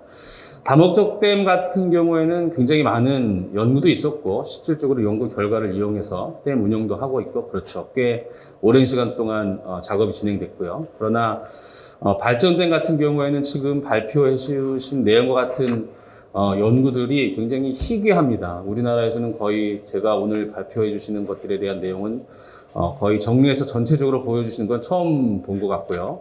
해외에서도 발전댐을 놓고 이수, 치수와 관련된 부분들을 엮어서 종합적으로 발표하거나 연구하는 내용들은 굉장히 찾아보기 어렵습니다. 그래서 향후에는 특히 이제 한수원에서 원자력만 이렇게 우리나라가 가지고 있는 계획 기술이나 시공 기술이나 운영 기술을 해외에 홍보하시고 사업 수주하시는데 그치지 마시고 수력에서도 앞으로 지금 시작하기라기보다는 지금 발전시키신 이 내용을 더 발전시키셔가지고 우리나라가 가지고 있는 발전된 기술을 해외에 많이 알리시고 해외에도 많이 좀 기술적인 측면에서 좋은 성과를 올리시는 그런 계기가 되었으면 합니다. 그 다음에 이치수 능력 관련해서 제일 제가 생각하는 중요한 부분은 화천댐이 어쨌든지 간에 아까 이제 저류형, 비저류형 이렇게 잘 학술적으로 구분을 해서 나눠주셨는데 화천댐이 물을 제일 많이 가지고 있고 화천댐의 그 밑에 첫째 아들, 둘째 아들, 셋째 아들, 넷째 아들을 이렇게 쭉 먹여 살리고 있지 않습니까? 근데 이제 화천댐 위에 이제 북한과의 문제에 있어서 말씀해 주셨지만 임남댐이 2002년, 2003년 저수를 본격적으로 담수한 이후에 그를 걱정한 연구자들이 우리 남한 국내 연구자들이 몇 분이 계셨어요. 그래서 이제 얼마큼 물이 줄어들 것이다라는 걸 예측하기도 했고 저도 한 2년, 2, 4년 전에 꽤 오랫동안 진행됐으니 좀 최신의 자료를 이용해서 얼마나 줄었나 따져보니 한 1년에 18억 입항미터 정도 줍니다. 유입량이 화천댐 같은 경우에. 그리고 그 결과는 제가 산정한 거랑 기존의 연구자분들께서 산정했던 거랑 큰 오차가 없기 때문에 한 너댓 분 정도의 연구 결과 그러니 아마 사실이겠죠. 소양강댐 유효 저수량이 한 19억 입방미터 정도 됩니다. 그러니까 우리는 임남댐이 저수를 시작해서 유역 발전식으로 동해로 물을 돌리고 난 이후에 1년에 소양강댐 유효 저수량 하나 정도씩이 북한강 안으로 덜 들어오고 있는 셈이죠. 그래서 향후에 이것들을 좀 바탕으로 해서 좀 더 연구를 좀 진행해 주십사 하는 부분은 유입량이 줄었으면 사실 화천댐이 유입량이 줄은 건 사실이고 근데 이제 아래에 있는 자식들을 먹여 살리면 굶기면 안 되지 않습니까? 화천댐은 힘들어도 이렇게 복잡하게 잘 운영을 하셔가지고 밑에 있는 아들들을 부족함이 없도록 물을 잘 보내셨을 거예요. 그래서 아마 아래에 있는 자식들이 발전하는 발전량은 크게 줄지 않았을 것 같습니다. 근데 어쨌든 저희가 보기에 북한과의 문제에 있어서 이렇게 당신네 국가에서 물을 돌리는 바람에 물이 우리가 줄어들었고 이걸로 인해서 이런 정량적인 손해가 있다는 것들을 정량화시켜서 데이터화할 필요가 있고요. 그 부분이 첫 번째가 발전량인 것 같습니다. 그래서 임남댐 저수 이후에 유입량의 감소는 연구가 있으나 사실 그 이후에 발전량이 실제로 얼마큼 줄었는지에 대해서는 발전량 자료 자체가 일단 한수원 안에서 대비로 돼 있는 성격도 있고 해서 저희가 본 적이 없습니다. 그래서 그런 부분들을 내부적으로라도 발전량이 어떻게 움직이고 있다라는 것들을 한번 연구를 한번 해주셨으면 하는 바람이 있고요. 아마도 제가 추정컨대 화천댐 이후에 나머지 발전댐은 말씀드린 것처럼 크게 변화가 없을 수도 있으나 앞으로 지속적으로 계속 소양댐 유효조수를 하나씩만큼 유입량이 줄어들고 있고 또 그러다 보면 화천댐이 가뭄의 시기의 경우에는 더 어렵게 운영할 수 있고 그러다 보면 결국은 아래에 있는 춘천, 의암, 팔당, 청평까지도 발전량에 대한 문제가 생길 수도 있습니다. 이제 그런 부분들까지 감안하셔가지고 향후 발전에 관한 연구를 좀 한번 해 주셨으면 어떨까 하는 바람이 있고 두 번째는 추가적으로 이제 화천댐은 발전뿐만 아니라 하류에 있는 북한강 수질에 대한 문제가 있습니다. 지금 이제 유지유량 역시 이제 화천댐에서 이제 방류하시는 걸로 알고 있는데 유지유량이라는 것은 어쨌든 간에 수질 개선과 굉장히 밀접한 문제이기 때문에 밑에 있는 4명의 아들들이 과거에는 학비만 대주면 됐었는데 이제는 학비뿐만 아니라 아이폰도 하나씩 사줘야 되고 아이패드도 하나씩 사줘야 되고 이런 목적들이 생긴 거죠. 그래서 수질 개선을 하기 위한 유지유량이라는 부분들을 같이 넣고 우리가 얘기하는 다중목적 함수 같은 것들로 구성해서 물을 댐 오퍼레이션을 했을 때에도 지금 임남댐에서 지속적으로 줄어드는 유량을 고려했을 때 과연 북한강 식구들이 똑같은 발전과 똑같은 수질을 유지할 수 있을지 아니면 없을지 하는 부분들을 좀 정량화해서 연구를 하는 그런 작업들을 좀 향후에 좀 하셨으면 좋겠다라는 바람이 있습니다. 그 이후에 이제 또 물공군 공량까지도 해볼 수 있겠죠. 생공능 용수까지도 여분이 있다라면 하천댐이 이렇게 저렇게 할 수 있는 여분이 있으면 하는 것이지만 어쨌든 수질 개선까지는 한수원에서 좀 북한강 수계를 맞추고 계시기 때문에 그 부분들까지는 좀 선도적인 연구를 해주시면 우리나라뿐만 아니라 세계적으로도 사실 이렇게 캐스케이드 다단 형식으로 5개가 쭉 연결된 그런 발전댐이 있는 사이트를 세계적으로도 찾기 어렵습니다. 그래서 굉장히 세계적으로도 좋은 기술을 만들어서 홍보하실 수 있는 찬스가 있지 않을까 그렇게 생각합니다. 두 번째 김준훈 차장님께서 발표해 주신 내용 중에서는 일단 아까 말씀드린 것처럼 발전댐 다단형 시스템으로 되어 있는 상류서부터 하류까지를 총괄적으로 한눈에 볼 수 있고 유입량을 예측할 수 있고 그에 따라서 이수기 또는 홍수기 때에 댐을 운영할 수 있다는 총괄적인 시스템을 짧은 시기 내에 구축하셨다는 점에서 굉장히 저도 고무적입니다. 그리고 이 시스템을 향후에도 좀 더 운영하시면서 미비한 부분들을 좀 개선하시고 발전시키셔가지고 어떻게 하면 발전댐이 가지고 있는 특성을 최대한 반영한 시스템으로 좀 더 개선할 수 있을까 하는 부분에 초점을 맞추셔서 향후 사업을 좀 진행하셨으면 하는 바람이 있습니다. 이와 같은 시스템을 구축 운영하는 데 있어서 제일 중요한 건 사실 제가 보기엔 2가지가 제일 중요해 보이는데 하나는 유입량을 예측하는 것이고 두 번째는 이제 초기 조수위를 화천댐 같은 경우에 얼마나 좀 잘 유지할 수 있을까 홍수기 때 그 2가지 문제인데 첫 번째 것은 사실 저희가 이제 도달 시간이라는 것을 학교에서 가르치고 배우지 않습니까? 근데 이 도달 시간이라는 건 사실 맞추기가 굉장히 어렵습니다. 유입 시간하고 유화 시간을 더하는데 특히 이제 북한강 수계에서야 유화 시간이야 어느 정도 정확하게 측정되겠지만 유역에 떨어진 저 멀리 있는 물이 댐으로 들어오는 유입 시간이라는 걸 산정하는 건 굉장히 어려운 문제거든요. 그리고 이제 하천 기본계획 등등의 계획에서는 여러 가지 산정 공식을 만들어 가지고 대략적으로 추정해서 사용하고 있지만 어떻게 보면 북한강 수계 발전댐을 운영하는 데 있어서는 어떻게 보면 이 도달 시간을 어떻게 좀 더 정확하게 산정할 것인가 그와 관련된 여러 가지 자료의 축적이나 강우 자료와의 비교 등등을 통해서 기존에 사용하는 도달 공식, 산정 공식 이외에 한수원이 북한강 수계에서만 사용할 수 있는 도달 시간을 특히 유입 시간을 추정해 보시는 것이 가장 좀 중요한 부분이 아닐까 특히 이수기 때는 그런 생각이 들고요.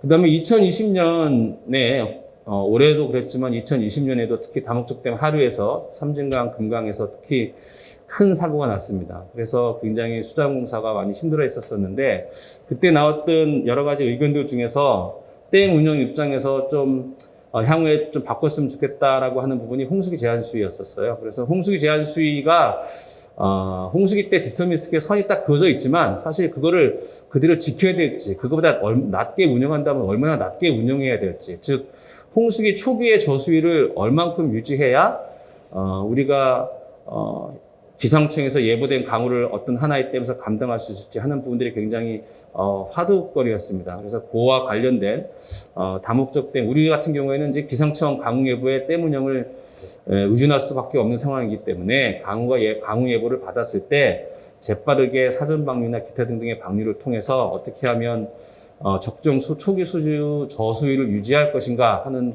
분야에 관한 연구를 좀 수행했으면 좋겠다라는 제안을 드리고요.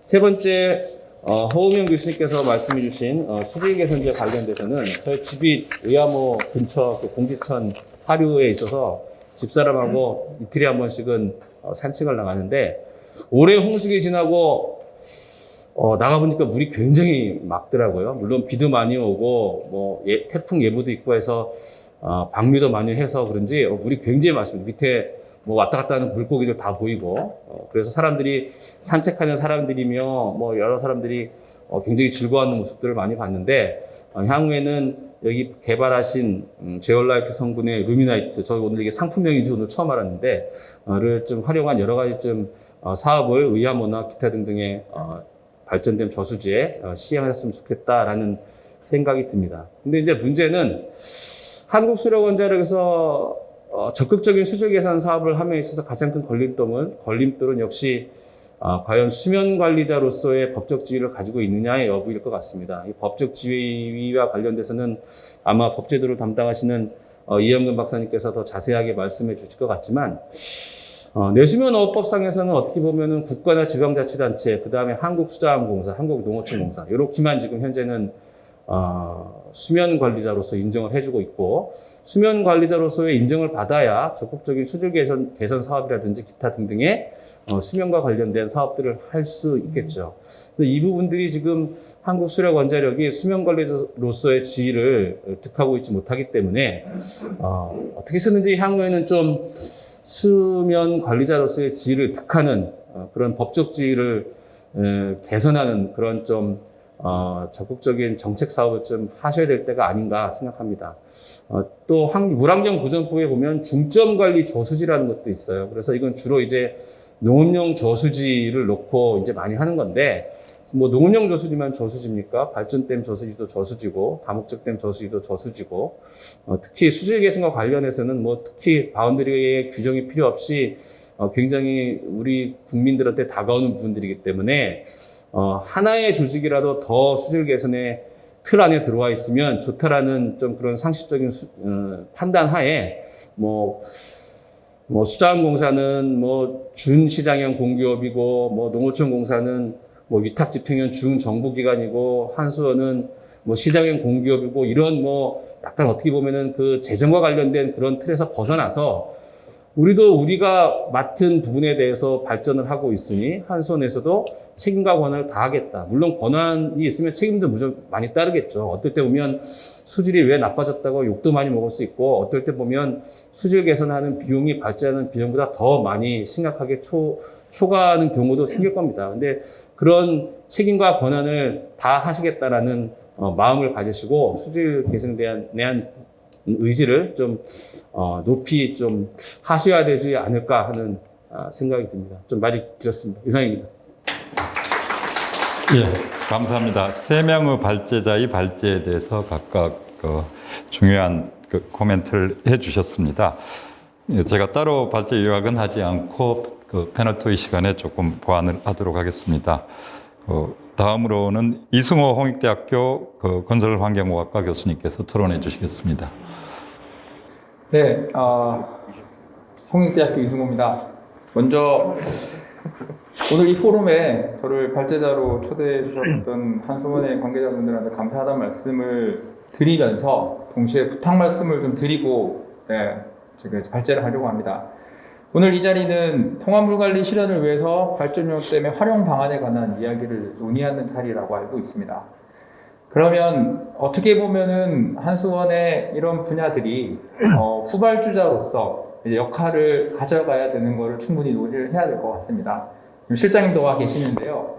그러면 한수원의 발전용 댐의 관리를 통합물관리라고 하는 정부의 기조에 맞춰서 어떤 포지셔닝 전략을 가져갈 것이냐에 관해서도 충분히 고민을 할 수 있는 주제들이었다고 생각을 하고 있습니다. 다들 아시겠지만은 이제 퍼스트 무브들, 선발주자라고 그러잖아요. 선발주자들 같은 경우에는 어떤 브랜드나 이미지에 대한 우선권, 선전권 등이 있다 보니 무엇을 하더라도 그리고 잘한다, 우수하다라는 인정을 많이 받지만 챌린저들 입장에서는, 후발주자들 입장에서는 항상 그런 부분들이 손해본다라고 하는 그런 생각들을 많이 하게 됩니다. 사실 지금 댐 관리 측면에서 보면 현재 선발주자가 후발주자가 명확하게 나눠져 있는 그런 상황이기 때문에 제가 말씀드린 것처럼 포지셔닝 전략을 한수원에서는 어떻게 가져갈 것이냐, 한강수력본부에서는 또 본사에서는 어떻게 가져갈 것이냐, 그런 부분들을 충분히 고민을 하셔야 되지 않을까라고 생각해 보고요. 그럼 이런 챌린저들이 가질 수 있는 장점은 무엇이 있느냐를 한번 고민을 한번 해보시면 좋을 것 같아요. 제가 생각하는 첫 번째의 장점은 기술 개발에 관한 불확실성이 좀 덜하다라는 부분이죠. 왜냐하면 선발주자들이 충분히 개발해 놓았던 기술들에 관해선 일정 부분들을 차용하고 도용하고 사용하는 부분에 대한 불확실성이 더 없다라는 부분이 있고요. 그 다음에 성공한 사례라든지 실패한 사례들이 충분히 있기 때문에 그러한 사례들을 잘 적용할 수 있는 그런 장점이 있습니다. 그러면 그런 장점이 있는 반면에 어려운 점들은 아까 말씀드린 것처럼 브랜드의 가치를 훨씬 더 높여야 되는 그런 부분이 있는데, 그러면 가질 수 있는 게 아까 김상욱 교수님도 말씀하셨지만은 지금 현재 한수원이 유지 관리를 하고 있는 이 댐들의 특성들이 선발주자들이 가지고 있는 댐들의 특성들과 분명히 다른 점들이 있습니다. 대표적인 게 저리용과 비저리용이다라고 구별되어 있는 것처럼 그러한 차별적인 부분에 관해서 강조해 나가는 부분이 필요합니다. 어떤 식으로 강조를 해 나갈 것이냐 하는 부분들도 있는데요. 아까 김 교수님도 말씀하셨지만은 농어촌 공사라든지 수저항 공사라들은 이제 공사적인 측면, 위탁기관과 위임기관으로서의 정부 조직에 속해 있는 기관인 반면에 한수원은 이제 그렇지 못하는 차별적인 부분이 있습니다. 그 차별성들을 조금 더 긍정적인 방향으로 전환할 수 있는 노력들이 좀 필요하다고 생각을 합니다. 예를 들어서 마지막에 발표하셨던 수질 개선 분야 같은 경우에도 발전업자 측면에서도 수질 개선의 필요성은 절대로 없습니다. 그런데 그런 부분들을 한수원이 충분히 함으로써 현재 지금 트렌드가 되고 있는 ESG라고 하는 측면에서 한수원들의 이미지를, 브랜드 이미지를 훨씬 더 강조할 수 있지 않을까라는 생각을 하고 있고요. 그 다음에 화천댐을 필두로 이후에 있는 댐들을 저류용과 비저류용 혼합해서 연계 운영하고 있는 이러한 포메이션 자체는 국내에는 더 이상 만들기는 힘들 겁니다. 그러면 해외 시장을 진출하기 위해서 현재 김준현 박사님께서 발표하셨던 위오스의 활용성을 최대한 끌어올려서 우리는 하나의 포메이션, 저류형을 가지고 하루에 비저류형을 가진 상태에서 발전과 또 다른 이수들, 그리고 심지어 홍수 관리까지 충분히 할 수 있는 기술이 있다라고 하는 차별성을 강조하는 측면으로 후발주자로서의 어떤 어려운 점들을 충분히 극복해 나가면 어떨까라고 생각을 해봅니다. 자, 그렇게 부탁 말씀을 먼저 실장님 계시니까 제가 좀 건방지게 드렸고요. 본격적으로 발표 내용에 간단히 말씀을 드리면, 저는 항상 그 댐 관리에서 항상 생각하고 있는 게, 저희 3학년 때 이제 수문학 수리학이라는 물 관련 과목을 배우면 첫 번째 외우라고 하는 교수님께서 갈저 평풍홍이라고 외우랍니다. 그죠? 갈수위, 저수위, 이런 얘기를 외우고, 댐에서 보면은 사조 홍삼홍이라고 해서 사수위, 저수위, 홍수위, 상시 만수위, 계홍수위 이렇게 외우라고 그러거든요. 이렇게 외우는 이러한 걸로 현재 댐 관리를 하고 있는데, 현재 댐에 대해서 바라보고 있는 우리의 시선, 그리고 연구자의 시선, 그 다음에 국가의 시선, 국민의 시선들은 바뀌고 있습니다. 그러면은 이런 기준들 또한 통합물관리라고 하는 묶여있는 그러한 큰 틀에서 그러한 기존에 가지고 있는 기준들을 다 한번 재정비를 해보는 게 필요하지 않을까라고 생각합니다. 두 번째 발제하시는 김준현 박사님께서 합리식이라는 표현을 쓰시면서 이제 합리식에 관한 말씀을 좀 많이 해주셨습니다. 근데 그런 부분들도 진정한 합리식으로서만으로도 통합물관리에서의 댐의 운영이 가능할 것이냐 하는 거에 관한 궁금증을 가지고 한번 다시 살펴보는 게 어떨까라는 생각을 해보고요. 세부적으로 좀 간단하게 시간이 얼마 없어서 말씀을 드리면 첫 번째 발표해 주신 정창남 교수님 발표에서는 제가 부탁드리고 싶은 거는 수문 자료의 품질을 올리는 거는 좋은데 그러면 목표를 어디에 둘 것이냐 하는 부분들도 고민을 같이 해볼 필요가 있지 않을까라는 생각이고 그 부분은 김태선 부장님께도 고민을 하셔야 되는데 발전용댐에서 나와 있는 수문 자료를 국가 수문 자료로서 등재할 수 있는 수준으로 올릴 수 있어야 된다라는 게 제가 생각하고 있는 부분이고 그거를 이제 한수원에서 이제 어떻게 하실지는 고민을 해주셨으면 좋겠고요. 그리고 제 연구실에 가면 써있는 한자 성어 중에 음수사원이라는 게 있습니다. 다들 아시겠지만은 내가 지금 마시고 있는 한 모금의 물이 어디서 왔는지 생각하고 먹어봐라 라고 얘기하는데요. 저는 한수원한테 부탁드리고 싶은 말씀은 이수삼인 지금 쓰고 있는 물을 국민을 위해서 사용하라 라고 생각을 한번 드리고 싶고 두 번째 발제에서는 이제 김준현 박사님께서 파로스에 이어서 우요스 상당히 많이 개선되어 있는 시스템입니다. 상당히 개선되어 있는데 얼마나 개선되어 있는지는 지금 이 자리에 계신 분들만 알고 있는 것 같아요. 이제 그런 부분들에 대해서 공청회라든지 여러 가지 다양한 홍보를 할 수 있으면서 많이 강조를 해줬으면 좋겠고 부탁드리고 싶은 말씀은 이제 수질 모니터링만 하시고 계시고 지금 발전이나 이수들에 관한 것도 모니터링 수준에 그쳐 있는데 치수 측면에서 하고 있는 스케줄러 개념을 수질과 이수에도 확대를 좀 시켜줬으면 좋겠다라는 부분을 좀 부탁드리고 싶습니다. 마지막으로 그 허 교수님께서 이제 수질 개선에 관한 말씀을 해주셨는데 저는 느낀 거는 이런 저수지 물을 담고 있는 그런 시설에 관해서는 유역 관리가 정말 중요하구나라는 거를 다시 한번 느꼈습니다. 그러면 단순히 수질 개선에 국한되는 게 아니라 수생태 또는 수환경 개선으로 확대를 해갈 수 있는 유역 관리에 관한 그러한 법제도적인 측면들도 충분히 고민을 해야 될 것 같습니다. 이상 발표해 주신 세 분의 발표에 관해서 제가 조금 무리할 수 있겠지만 건방진 말씀을 드렸습니다. 발표를 마치겠습니다. 예, 감사합니다. 예, 발전용 댐을 관리하고 있는 한국수력원자력의 역할에 대한 애정 어린 이제 조언 그리고 이제 발제자들의 발제에 대한 몇 가지 의견을 잘 정리해 주신 것 같습니다. 다음은 법과기술 대표이사이신 이영근 박사님께서 발표를 해 주시겠습니다. 네, 소개받은 법과기술의 이영근입니다. 제가 전공이 법학이다 보니까 이거를 토론을 해달라고 그랬을 때는 그래요 이렇게 해놓고 발표 자료를 받아놨는데 무슨 말인지 모르기 때문에 뭐 1, 2, 3 다 모릅니다. 저는 시스템도 모르고 공학도 모르고 그래서 이걸 내가 무슨 토론을 하겠습니까? 그랬더니 징징 울었더니 그래도 일단 나와보세요 라고 하시더라고요. 그래서 저는 1, 2, 3 주제 발표하신 분들에 대해서 제가 뭐 어떻게 토론을 할 수 있는 능력은 일단 저한테 없기 때문에 그거에 대해서는 따로 말씀드릴 게 없고요.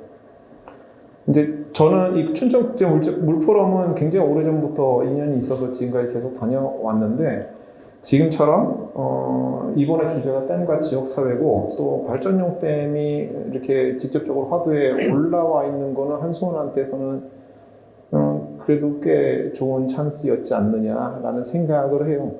제가 제 아는 선배 하나가 맨날 저보고 투덜이 이 박사라고 하는데 제가 투덜투덜 거리는 게 좀 많은데요. 그래서 그렇게 감안해서 들어주셨으면 좋겠어요.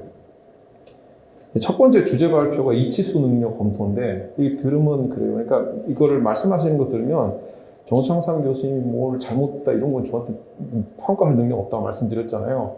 제가 말씀드리는 게 뭐냐면 발전용 댐에서 이치수 능력 그렇게 열심히 해서 뭐 하려고 저렇게 열심히 하는가?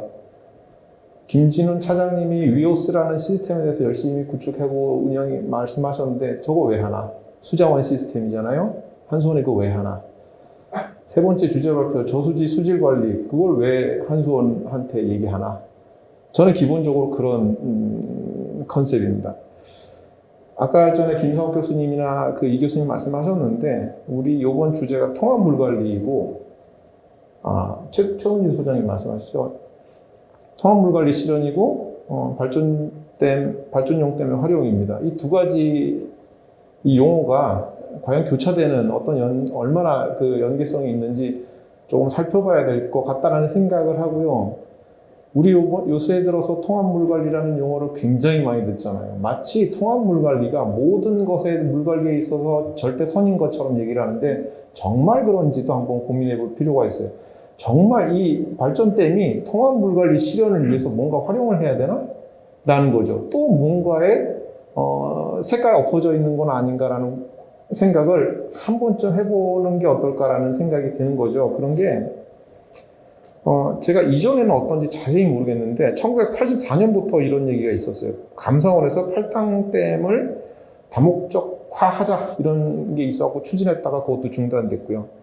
1989년에는 국가경쟁력 강화 기획단에서 팔당댐을 수공으로 이전하려고 하다가 추진하다가 그것도 중단됐고, 그래서 1999년에 한강수계댐 통합 운영 규정이라는 게 제정이 되면서 최근에 2016년에 이제 공공기관 운영위원회에서 발전댐 운영을 수공에 위탁해서 다목적 댐이랑 연계 운영하자 이런 게 이제 얘기가 불거져 나오면서 이듬해 18년에 환경부 차관 주재로 발전댐, 다목적 댐에 대한 조정 방안이 나오고 2019년에 환경부 산업부가 용역을 발주를 했죠. 수자원시설 관리체계에서. 그 다음에 2020년에 이것도 저것도 안 돼서 나중에 최종적으로 나온 게 한강수계 발전용 댐의 다목적 활용을 위한 협약. 이게 환경부하고 한수원이랑 이런 협약이 체결이 됐습니다. 그리고 그에 따른 시범 운영 기준이 확정이 작년에 됐고요. 그래서 지금 발전용 댐의 다목적 활용이라는 게 지금의 추세인 거죠. 근데 이게 통합 물관리하고 뭐 관계 있나? 물론 관계 있겠죠. 뭐 이렇게 있기 때문에 과연 그 목적이 무엇인가 우리 조금 고민해봐야 되고요. 왜 이렇게 발전용 댐을 활용을 하려고 하는지, 그러면 어떻게 할 수 있는지라는 거. 그러니까 오늘 주제 발표를 하신 세 분의 발표가 뭐 저는 굉장히 훌륭하다고 생각을 하는데 어떻게 할 수 있는지라는 거죠. 우리나라에서 다목적 댐하고 그 외 댐하고는 이게 아주 하늘과 땅 차이입니다. 정말 하늘과 땅 차이. 다목적 댐은 정말 철옹성이지만요, 기타 댐은 그냥 시설물에 지나지 않는 거죠. 그냥 하천 점용 허가를 받은 시설물에 지나지 않기 때문에 할 수 있는 게 아무것도 없습니다. 정말 간단하게 얘기를 들어보면 다목적 댐에서는 예를 들어 하류 지역의 A라는 회사에 100톤의 물을 계약을 했어요. 그러면 다목적 댐에서 100톤의 물을 흘려보내줘야 될 의무가 있잖아요. 그 물을 흘려보내주기 위해서 발전을 합니다. 100톤을 발전기를 돌려서 수력 발전을 해서 이익을 얻고 100톤의 물을 팔아서 이익을 얻습니다. 그리고 뭘 내는 건 없죠. 발전댐에서는 100톤의 물을 가지고 발전을 하면 100톤의 물에 해당하는 발전 요금을 내야 돼요. 정부에 내야 되죠. 그리고 물이 내려간다고 해서 그 물을 어떻게 활용할 수 있는 방법은 없습니다. 왜 똑같이 댐을 지어놓고 누구는 이렇고 누구는 저럴까? 왜 그 이유가 뭔가라는 거를 고민해 봐야 되는 거예요.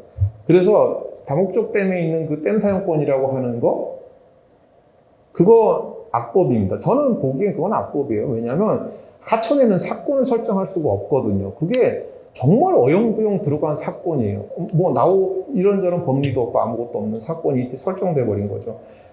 제가 말씀드린 거는 오늘의 주제인 발전용 댐을 활용하기 위해서, 통합물관리라는 것을 실현하기 위해서 활용하기 위해서는 발전용 댐이라는 것을 우리는 어떻게 이제부터 봐야 하는지에 대해서 정말 고민해야 돼. 자, 길거리에 돌멩이 같으면 아무도 봐주진 않지만 정말 다목적 댐하고 거의 유사한 위상을 가질 수 있다면 그건 정말 그 다음부터 활용할 수 있는 방법은 얼마든지 나올 수 있지 않을까, 그런 생각을 하면서 제 토론을 마치겠습니다. 감사합니다.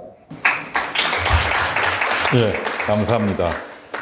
역시 법 제도 전공이라서 이제 발전용 댐 관리하고 관련돼서 좀 쟁점이 되고 있는 근저의 기본적인 문제들에 대해서 지적을 해 주셨습니다. 예, 마지막으로 김태손 부장님께서 토론을 해 주시겠습니다. 예, 소개받은 한수원의 김태순 부장입니다. 이런 토론 같은 거는 제일 마지막에 하는 게 별로 안 좋은데 제가 마지막이 됐네요. 이영훈 박사님 말씀하신 거를 일단 짧게 언급을 하고 좀 지나가야 될 것 같은데, 저희도 같은 고민을 하고 있습니다. 그러니까 다목적댐과 발전용댐이 법적으로 지위가 다르고 할 수 있는 역할이 다르기 때문에 어떻게 해야 될 것인가 굉장히 고민을 많이 하고 있는데요. 오늘 나온 세 가지 얘기들은 일단 저는 이렇게 이해를 합니다.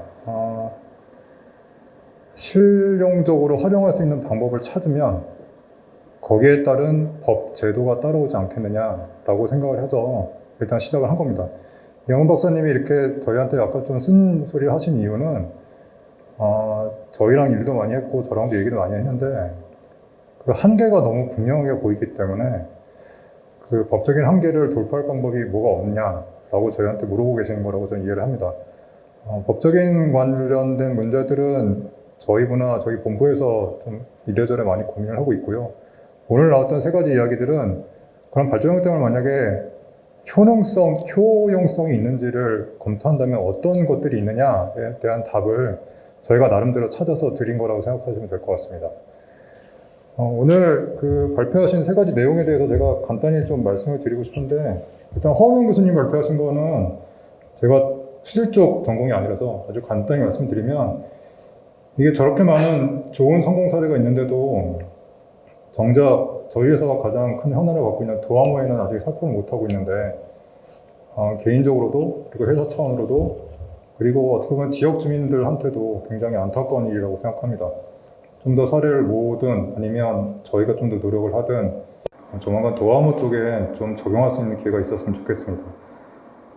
정찬성 교수님 말씀하신 이치도 능력 검토는 발표 내용 보시면 아시겠지만 이게 이런 연구를 한 적이 없습니다. 발전용댐은 발전용댐이라는 법적 용어도 없을 만큼 구분이 되어 있지 않은 댐이었는데요. 저희가 수자원 쪽에서는 그렇게 이야기를 합니다. 이게 저도 대학원 때 그랬지만 춘천 의원 청각 팔당댐은 들어온 대로 빼면 되는 거 아니냐라고 얘기를 했거든요. 홍수조절 용량 당연히 없고 용수공급 능력 당연히 없다. 근데 그거를 정량화를 시켜보자고 얘기를 한 겁니다. 이게 왜 그러냐면 이 댐들을 어떨 때는 용수공급 능력이 있다고 하다가 어떨 때는 없다고 하다가 그런 것들이 자꾸 왔다 갔다 하기 때문에 의사결정할 때 그런 것들을 좀 왔다 갔다 합니다. 저희가 정량적으로 화천댐은 용수공급 능력도 있고 홍수조절 용량도 있지만 나머지 댐들은 그런 얘기는 안 했으면 좋겠다라고 저희가 공개적으로 저희 댐들에 대해서 이야기를 하고 있는 거라고 생각하시면 될 것 같습니다.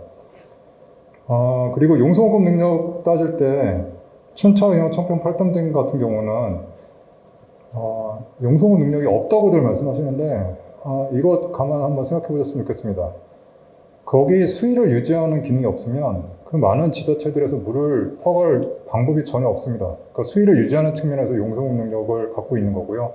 그 측면을 오늘 숫자로 보여드리진 않았지만 이 용역에서 다방면으로 검토를 했습니다. 홍수조절 용량 역시 기존 다목적 댐은 제한 수위부터 계획 홍수까지 갖고 있는 용량을 홍수조절 용량이라고 보통 하는데, 그러니까 물을 절유시켜서 나중에 늦게 보내는 걸 홍수조절 용량이라고 보통 얘기합니다. 근데 여기 있는 춘천이나 청평, 팔당댐들은 물을 빨리 소통시켜야지만 홍수가 조절이 됩니다. 생각을 해보십시오. 한 50cm 정도밖에 그 조절폭을 안 갖고 있는 팔당댐에서 물을 잘못 조류하면 경안천이나 이쪽은 바로 침수가 되는 상황이기 때문에 물을 빨리 내보내는 것을 홍수조절 용량으로 잡아서 검토를 해봤었습니다. 다만 이게 지금 거의 첫 번째 나왔던 발전용댐에 대해서 첫 번째 나왔던 얘기이기 때문에 어떻게 활용할 것이냐, 그리고 다음 스텝은 어떻게 할 것이냐에 관한 고민을 저희 역시 하고 있다고 말씀드리고 싶습니다. 두 번째 위오스 쪽은 이게 지금 오늘 김진현 차장이 굉장히 간단히 말씀드렸는데 이게 사실은 홍수기 운영 모형 그리고 이수기 운영 모형이 다 들어가 있는 시스템이고요. 제가 알고 있기로 수자원 쪽에서 쓰고 있는 모델은 거의 그러니까 어드밴스드 데이터고 말하는 것들은 좀 다 들어가 있습니다. 다만 그러다 보니 흔히 말하는 석사 정도 전공을 한 학생도 한 일주일 정도는 설명을 드려야지 쓸 수 있는 정도의 시스템이라서 그 수준을 맞추는데 좀 고민이 있습니다. 전문가용으로 만들어 놓은 시스템이기 때문에 모니터링 부분을 제외하고 나머지 모델링들이 들어간 거는 좀 저희 회사에서 수정으로 전경하지 않은 분들은 좀 쓰기가 좀 어려운 시스템이라서 그 갭을 어떻게 줄여야 될 것인가 그런 거에 대한 고민을 하고 있는 상황이고, 그리고 이 홍수기 때, 그러니까 이런 모형을 보통 얘기를 하면 홍수기 운영 모형만 보통 얘기들을 하는데, 이게 보니까 이수기 때 그 유입량이라고 하죠. 그거를 어떻게 잡을 거냐 역시 굉장히 중요한 주제였습니다. 이게 우리나라는 아직 빈도 개념을 이용해서 가수량을 측정해서 보통 댐 운영을 하는데요. 실제 해보니까 시나리오 베이스가 필요하다는 생각도 들었고, 다음에는 이 시스템을 좀 고도화시킬 때 그런 걸 집어넣을 생각입니다. 오늘 세 번 발표 굉장히 잘 들었고, 이영근 박사님 말씀하신 것처럼 그런 문제가 있긴 있지만 저희가 나름 고민을 하고 있고, 제도적인 문제는 좀 시간이 많이 걸리기 때문에 오늘 나온 얘기들은 실용적인 측면에서 말씀드렸다고 이해하시면 될 것 같습니다. 감사합니다. 예, 감사합니다. 이것으로 이제 네 분 토론자들의 기조 토론은 다 들었고요. 다음은 이제 플로어에서 혹시 청중 중에서 의견이나 질문이나 다른 하실 말씀이 있으면 손 들고 얘기를 해주시면 좋을 것 같습니다. 예, 실장님.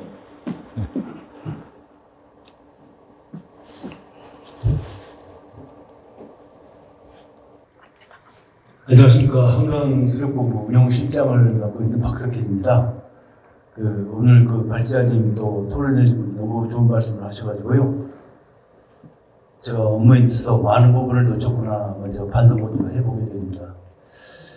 저는 한 세 가지만 좀 작게 말씀드리려고 하는데, 첫 번째 시대 환경 변화에 대한 부분을 먼저 말씀드리고 싶은데, 제가 1989년도에 입사했고, 그 다음에 현재 2022년도입니다.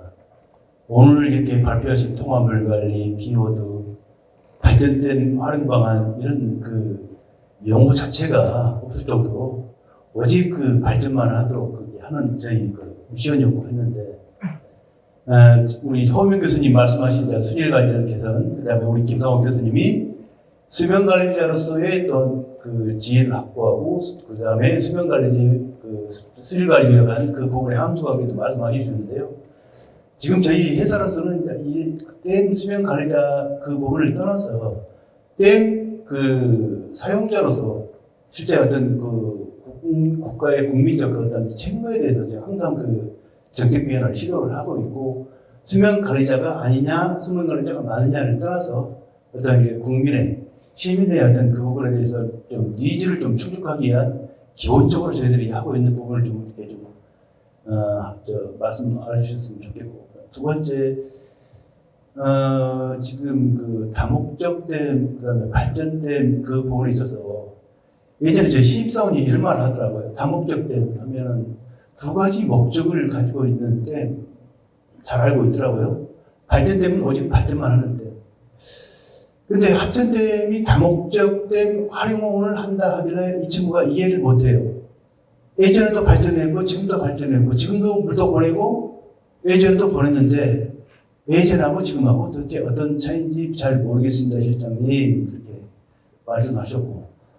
또 하나 팔당댐도 그렇습니다. 팔당댐에도 저희들이 의무적으로 보내야 될 124톤 의무적으로 하하게 보내고 있고, 상류에는 서울 수도권에 물을 지수를 하고 공급을 하고, 그게 왜 발전용 댐인지 다목적 댐인지 아니냐 이렇게 그렇게 여쭙곤 합니다.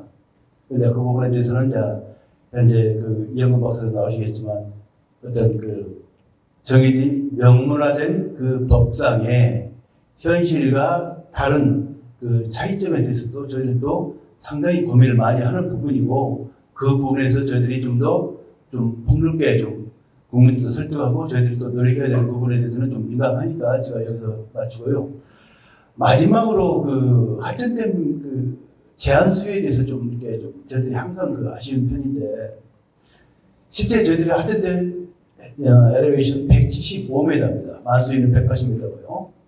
근데 제가 입사할 때부터 175m였어요. 그래서 제가 말씀하신 게 시대적 환경 변화. 그때하고 지금하고의 대한 어떤 기상 예측부터 시작해서 모니터링 모든 분야가 어마어마할 정도로 발전됐는데, 왜 하천댐 수위가 175에서 홍수기 초기 시작을 거기서 해야 되는가? 그 의문점에서는 저는 지금도 그렇게 가지고 있습니다. 또 저희 최근에는 또 저희 회사에서 인납된 그 부분에 대해서 방류 여부대부터 시작해서 내려오는 유입량에 대한 그 모니터링도 이렇게 확실히 해놨고요. 근데 이런 모든 상태에서 왜 하천댐은 175에서 이렇게 정해져 있는지 그 부분에서 도대체 어떤 부분이 부족하길래 지금 아직도 제가 운영실장으로서 그 부분은 개심하거나 항상 가지고 있습니다. 자, 그 부분이 실제 166이든 177이든 올린 적이 있어. 저희 한국수력원자력에 대해서 발전 수익에 대한 그 편입은 결코 얼마 되지 않습니다.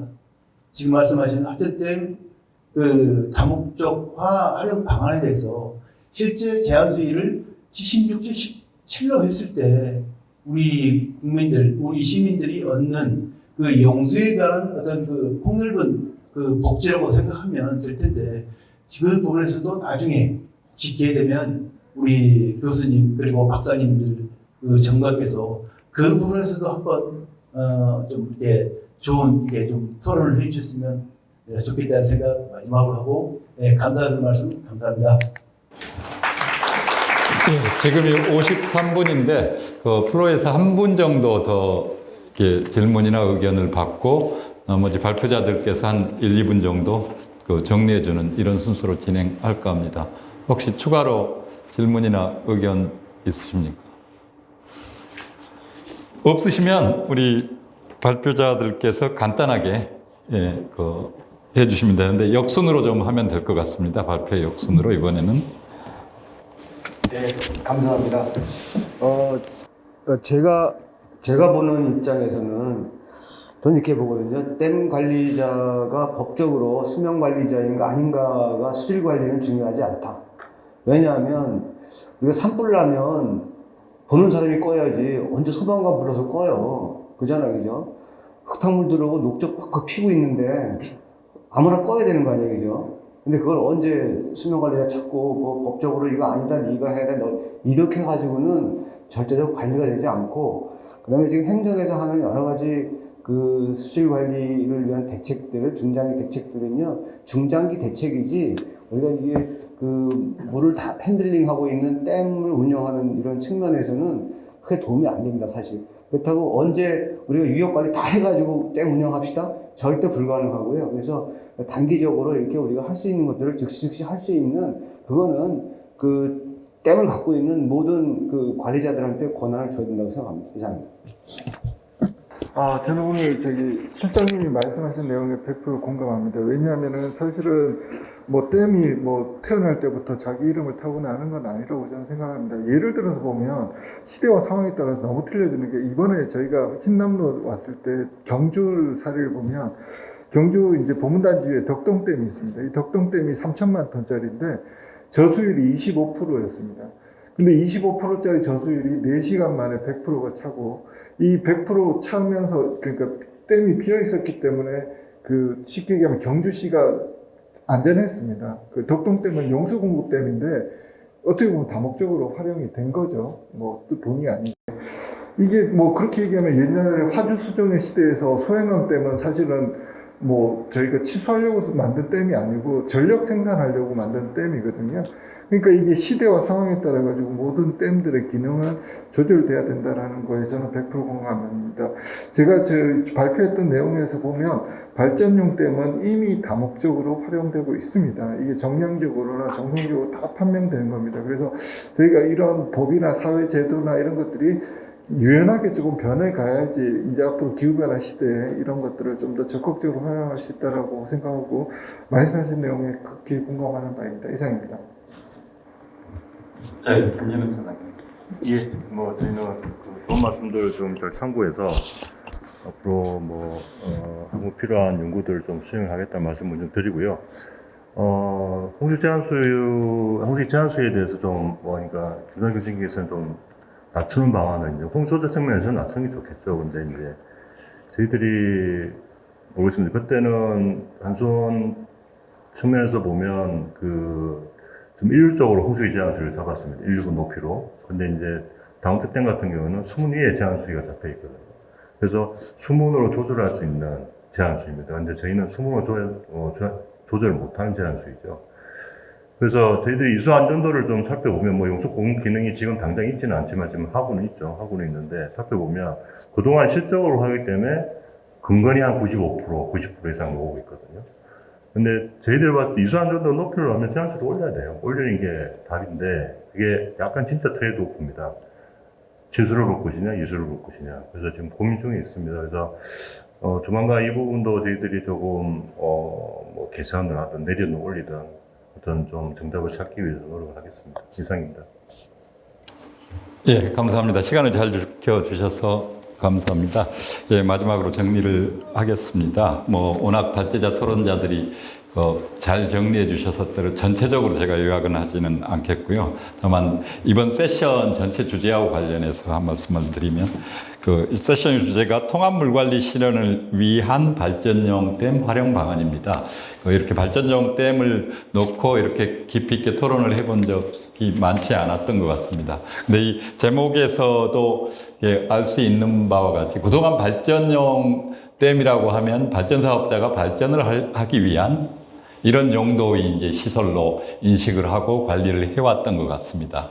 네, 아까 이영근 박사님이 얘기하셨듯이 이제 하천에 있는 시설들 그리고 거기에 흐르는 물, 저류된 물들은 어느 어떤 관리자나 어떤 특정한 지역의 소유가 아니고 모두의 이제 공유 자산입니다. 그리고 그것들을 통합적으로 그 사회를 위해서 그리고 국가 전체를 위해서 관리를 해야 되는 이런 시설들이고 그런 차원에서 오늘 토론회는 그러니까 발전용 댐 그리고 발전 사업자들이 기존의 사업하고 이제 시설 관리 틀을 넘어서 이제 주의를 조금 높여서 전체 그러니까 발전 사업자 입장이 아니고 전체 물관리자, 통합 물관리를 하는 물관리자로서 주의를 어떻게 이제 다시 한번 생각을 해볼 건가.